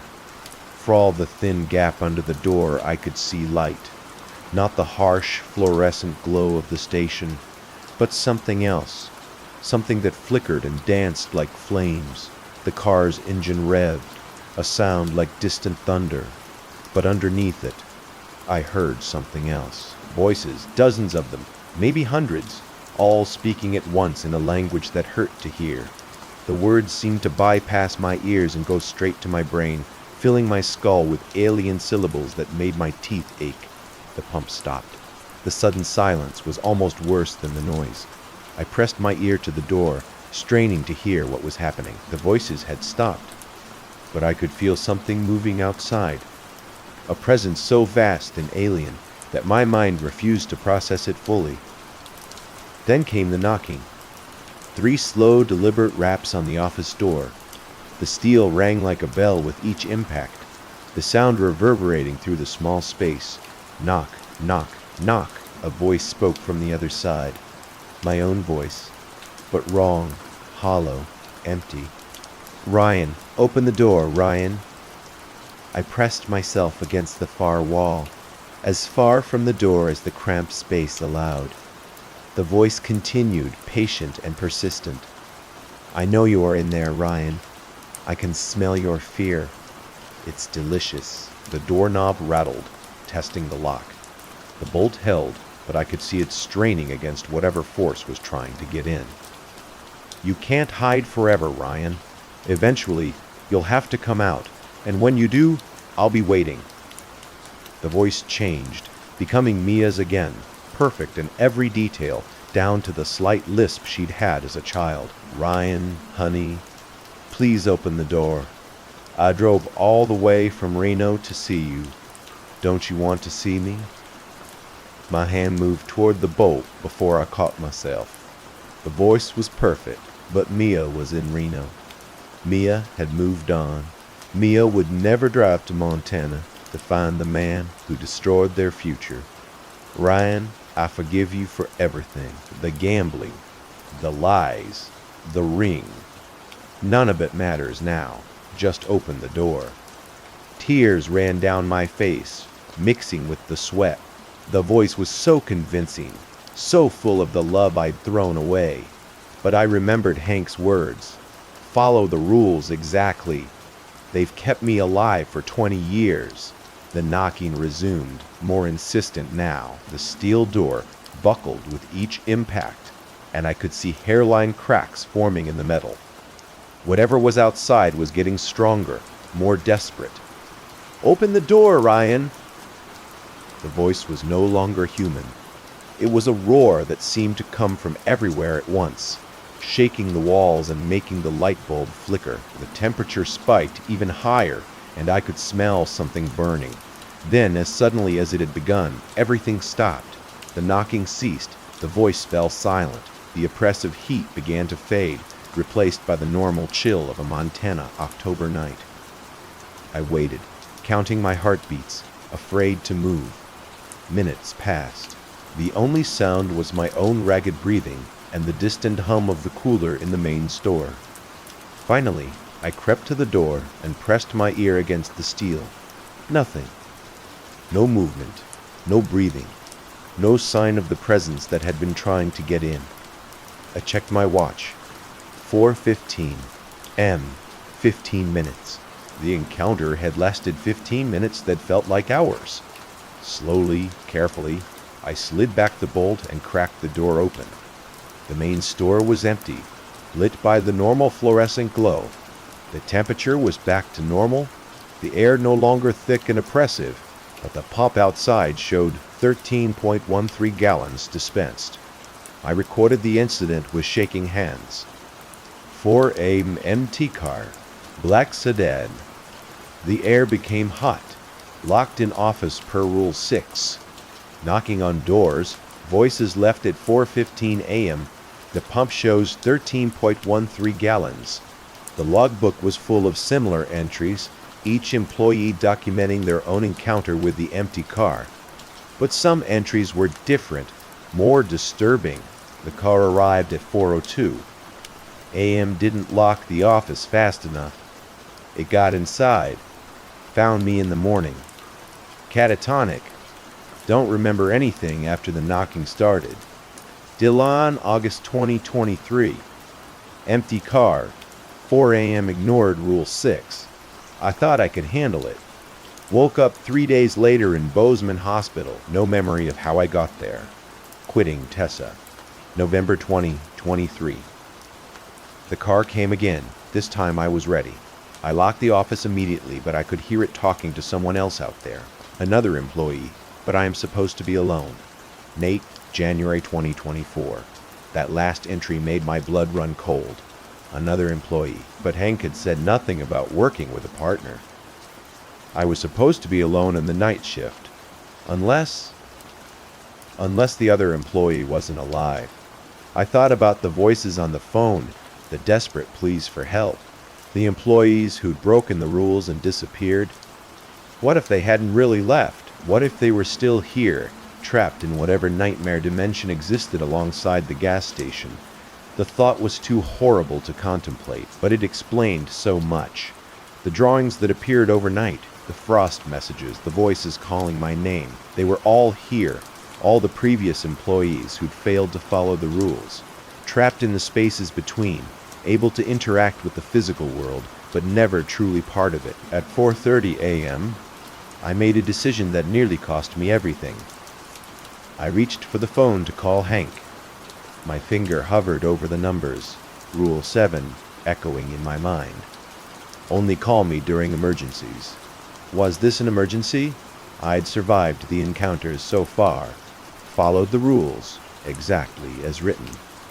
But the night felt like it was building towards something bigger, something the rules might not be enough to handle. I started to dial, then stopped. Hank's voice echoed in my memory. Follow the rules exactly. They've kept me alive for 20 years. Not call me if things get bad, not use your judgment. Follow the rules exactly. I set the phone down, trusting in Hank's experience. He'd survived 20 years in this place. He knew what he was talking about, but as I turned away from the phone, I caught a glimpse of movement in my peripheral vision. A figure standing just outside the circle of light, watching me through the window. It looked like Hank, but Hank had left hours ago driving away in his rusted pickup truck. And this figure was wrong somehow, too tall, too thin, with shadows where its face should be. As I watched, it raised one hand in a slow wave, then melted back into the darkness. I checked the clock. 4:45 a.m., an hour and 15 minutes until dawn, an hour and 15 minutes until I could walk away from this nightmare and never look back. But something told me the worst was yet to come. The station was saving its final test for last. The final hour stretched before me like an eternity. I'd survived the voices, the child, the phantom phone calls, and the empty car. But the station felt different now, expectant, as if it knew dawn was coming and was preparing one last assault on my sanity. At 5 a.m., the man arrived. He stumbled through the front door like a drunk, the bell chiming his entrance with a sound that seemed too loud in the oppressive silence. But this wasn't ordinary intoxication. His movements were jerky, unnatural, like a marionette controlled by an inexperienced puppeteer. He wore a tattered coat that might have been brown once, but was now the color of old blood. Ash clung to the fabric, and the smell that followed him into the store was overwhelming. Charcoal and smoke and something else, something organic and wrong. His eyes were the worst part. They were glassy, unfocused, but they tracked my movement with predatory precision. When he spoke, his voice was like gravel in a cement mixer. Directions to the old Bannock camp, Rule 5, blazed in my mind. If someone asks for directions to the old Bannock camp, tell them it burned down in 1987. It burned down in 1987, I said, my voice steadier than I felt. The man stared at me, unblinking. His mouth hung open slightly, revealing teeth that were too sharp, too numerous. Ash drifted from his coat to the floor, leaving gray smudges on the linoleum. "Burn down," he repeated, his voice echoing strangely in the small space. "Burn down! Burn down!" He began to laugh, a sound like breaking glass that made my teeth ache. The laughter went on too long, rising in pitch until it was almost a scream. Then, abruptly, it stopped. "But I can still smell the smoke," he whispered. "Can you smell it, boy? Can you smell us burning?" The temperature in the store began to rise again, but this was different from the supernatural heat that had preceded the empty car. This was the heat of flames, of combustion of things that should not burn, catching fire anyway. Smoke began to seep from the man's coat, thin wisps at first, then thicker clouds that made my eyes water. But there were no flames, no source for the smoke. It simply poured from his clothing as if he were a human chimney. "We've been burning for so long," he continued, taking a step closer to the counter. 38 years we've been burning. Do you know what it's like to burn for 38 years? I gripped the edge of the counter, forcing myself to stay calm. The rules had worked so far, they would work now. "It burned down in 1987, I repeated. The man's head tilted nearly 90 degrees to the left. 1987. Yes, that's when it started. That's when we all started burning." More smoke poured from his coat, and now I could see shapes in the gray clouds, faces twisted in agony, mouths opened in silent screams, the faces of the miners who had died in whatever fire had consumed the camp. "But we're still there, boy. Still burning, still screaming, and we're so very hungry." He reached across the counter, with hands that left ashy prints on everything they touched. I jerked backward, but there wasn't far to go in the cramped space behind the register. "Join us," he whispered. "Come to the camp. Come burn with us. It only hurts for the first few decades." The smoke was getting thicker, filling the store with the acrid smell of burning flesh and melting metal. My eyes streamed tears, and my lungs burned with each breath, but I held my ground, repeating the rule like a mantra. "It burned down in 1987. It burned down in 1987. The man in laughter returned. But now it was joined by other voices, dozens of them, maybe hundreds, all laughing and screaming and begging for release. The sound was deafening, overwhelming, like standing inside a blast furnace filled with the damned. Then, as suddenly as it had begun, everything stopped. The smoke cleared, the voices fell silent. The man stood perfectly still, his head still tilted at that impossible angle, staring at me with those glassy eyes. 1987, he said finally. Yes, it burned down in 1987. He turned and walked out of the store, his movements still jerky and unnatural. The bell chimed his departure, and I watched through the window as he shambled into the darkness beyond the lights. But he didn't disappear into the night like the other supernatural visitors. Instead, he stopped at the edge of the light and turned back toward the station. He stood there perfectly still, watching me through the grimy glass, waiting. I checked the clock. 5:15 a.m., 45 minutes until dawn. The logbook was filled with similar encounters, employees documenting their meetings with the burned man. But unlike the other supernatural events, this one had a different pattern. The man always appeared in the final hour, always asked for directions to the Bannock camp, and always left when given the proper response. But he never really left. According to the entries, he would stand outside until dawn, watching, waiting for someone to break the rule and acknowledge what had really happened at the Bannock camp. I found an entry from 1988, just 1 year after the supposed fire. A man in a burned coat asked for Bannock camp, told him it burned down in 87, like Hank instructed. But I know it didn't burn. I was here that night. I saw what really happened. The camp didn't burn. It was consumed, eaten by something that came up from the deep shafts, something hungry. Hank made us all promise to say it burned, easier than explaining the truth. Arl, March 1988. My hand shook as I read the entry. The Bannock camp had burned in a fire. Something else had happened, something so terrible that the survivors had agreed to lie about it, to create a cover story easier to believe than the truth. And whatever had consumed the camp was still out there, still hungry, sending its victims to recruit new prey at 5:30 am. The station began to change. It started subtly, shadows that moved independently of their sources, reflections in the windows that showed different scenes than what was actually outside.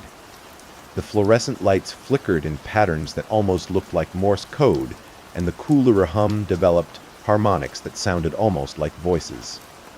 The walls themselves seemed to breathe, expanding and contracting with a rhythm that matched my own heartbeat. The linoleum floor rippled like water, and the ceiling sagged as if under enormous weight. I was witnessing the station in true nature, the reality that existed beneath the mundane facade of a rural gas stop. This place was a nexus, a point where the normal world intersected with something far older and more terrible. The burned man still stood outside, watching through the window, but now he wasn't alone. Other figures had joined him, the child in the pink parka, the previous employees who had answered the phone during the forbidden hours, shapes that might once have been human, but were now something else entirely. They all watched me with hungry eyes, waiting for me to make a mistake, to break one of the rules that kept me safe. At 5:45 am, I heard the truck. The engine sound was real this time. The familiar rumble of Hank and pickup pulling into the lot through the window. I could see his headlights cutting through the darkness, and relief flooded through me like a physical force. Hank was back. The night was almost over. I had survived. But as the truck pulled up to the front of the store, I noticed something wrong. The headlights were too bright, too white, like lead bulbs rather than the yellow halogens I'd seen when Hank left. And the engine sound was slightly off, too quiet. The truck door opened, and Hank stepped out, but this wasn't the weathered veteran who had hired me. This Hank was wrong, too tall, too thin, with movements that were just slightly out of sync with human motion. He walked to the front door and tried the handle. When it did open, he knocked 3 slow, deliberate raps that echoed the knocking I had heard on the office door.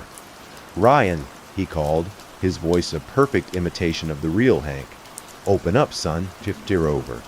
But it wasn't over. I checked the clock. 5:47 a.m., 13 minutes, until 6 o'clock, when the morning shift worker was supposed to arrive. This wasn't Hank. This was something else, something that had taken his form and was trying to trick me into opening the door.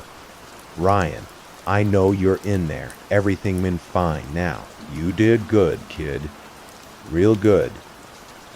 Now open the door and let me in. The voice was perfect, down to Hankern's slight southern accent, and the way he said real good instead of really good. But I remembered his parting words. I be back tomorrow night to check on you. Tomorrow night, not tonight. Come on, Ryan. Don't that make me stand out here in the cold? You followed all the rules just like I taught you. Now let me in so we can settle up.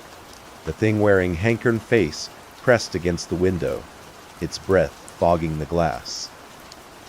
In the reflection, I could see its true form, something tall and angular with too many joints, like a praying mantis that had learned to walk upright. Open the door, Ryan. The voice was no longer Hankern. It was the same inhuman roar I'd heard during the empty car incident, a sound that seemed to come from everywhere at once. The windows began to crack under the pressure of that voice. The fluorescent lights exploded in showers of sparks. The cooler and compressor seized with a grinding shriek. But I held my ground, counting down the minutes until dawn. At 5:55 m, the real morning shift worker arrived. I saw his headlights' first normal, yellow, halogen beams cutting through the darkness.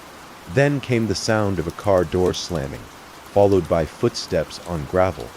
The thing wearing Hankern face turned toward the newcomer, its movements becoming more agitated. It began to flicker, its stolen form becoming unstable as the presence of a genuine human disrupted whatever force allowed it to maintain the disguise.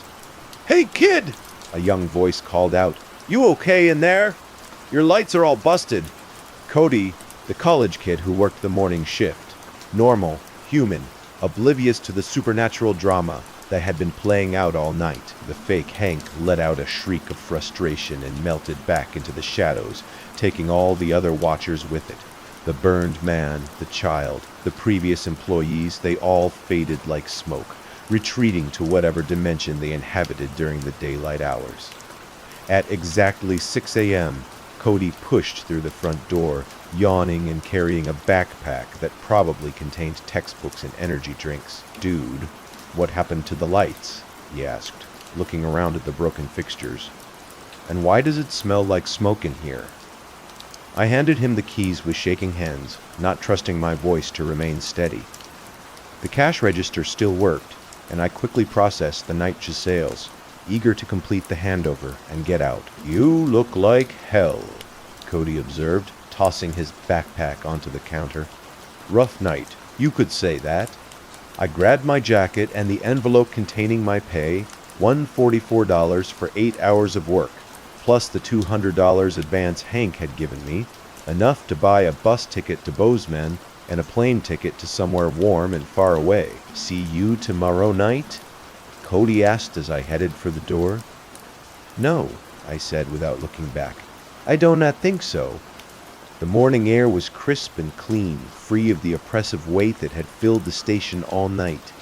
My seaboot started on the second try, and I pulled out of the lot without looking back at the building that had nearly claimed my sanity. I drove straight to Bozeman, U.S. Route 93, blurring past in a haze of snow-covered pines and granite peaks. At the airport, I bought a one-way ticket to Denver with my gas station earnings, craving warmth and the anonymity of a big city. As the plane climbed into the morning sky, I looked down at the wilderness below. Somewhere in that vast expanse of forest and mountain, Lonesome Pine Gas continued its eternal vigil, waiting for the next desperate soul to answer its job posting. I did look back again 6 months later. Browsing job sites in my Denver apartment, I came across a familiar posting. Night shift gas station attendant needed. Remote location. $18 per H hour. Must be reliable and follow instructions exactly. I closed the laptop and poured myself a drink, trying not to think about whoever would answer that and trying not to imagine them reading Hankern rules for the first time, dismissing them as the paranoid ramblings of an eccentric manager. Some jobs aren't worth any amount of money. Some places are better left alone, and some rules exist for reasons that go far deeper than anyone should ever have to discover.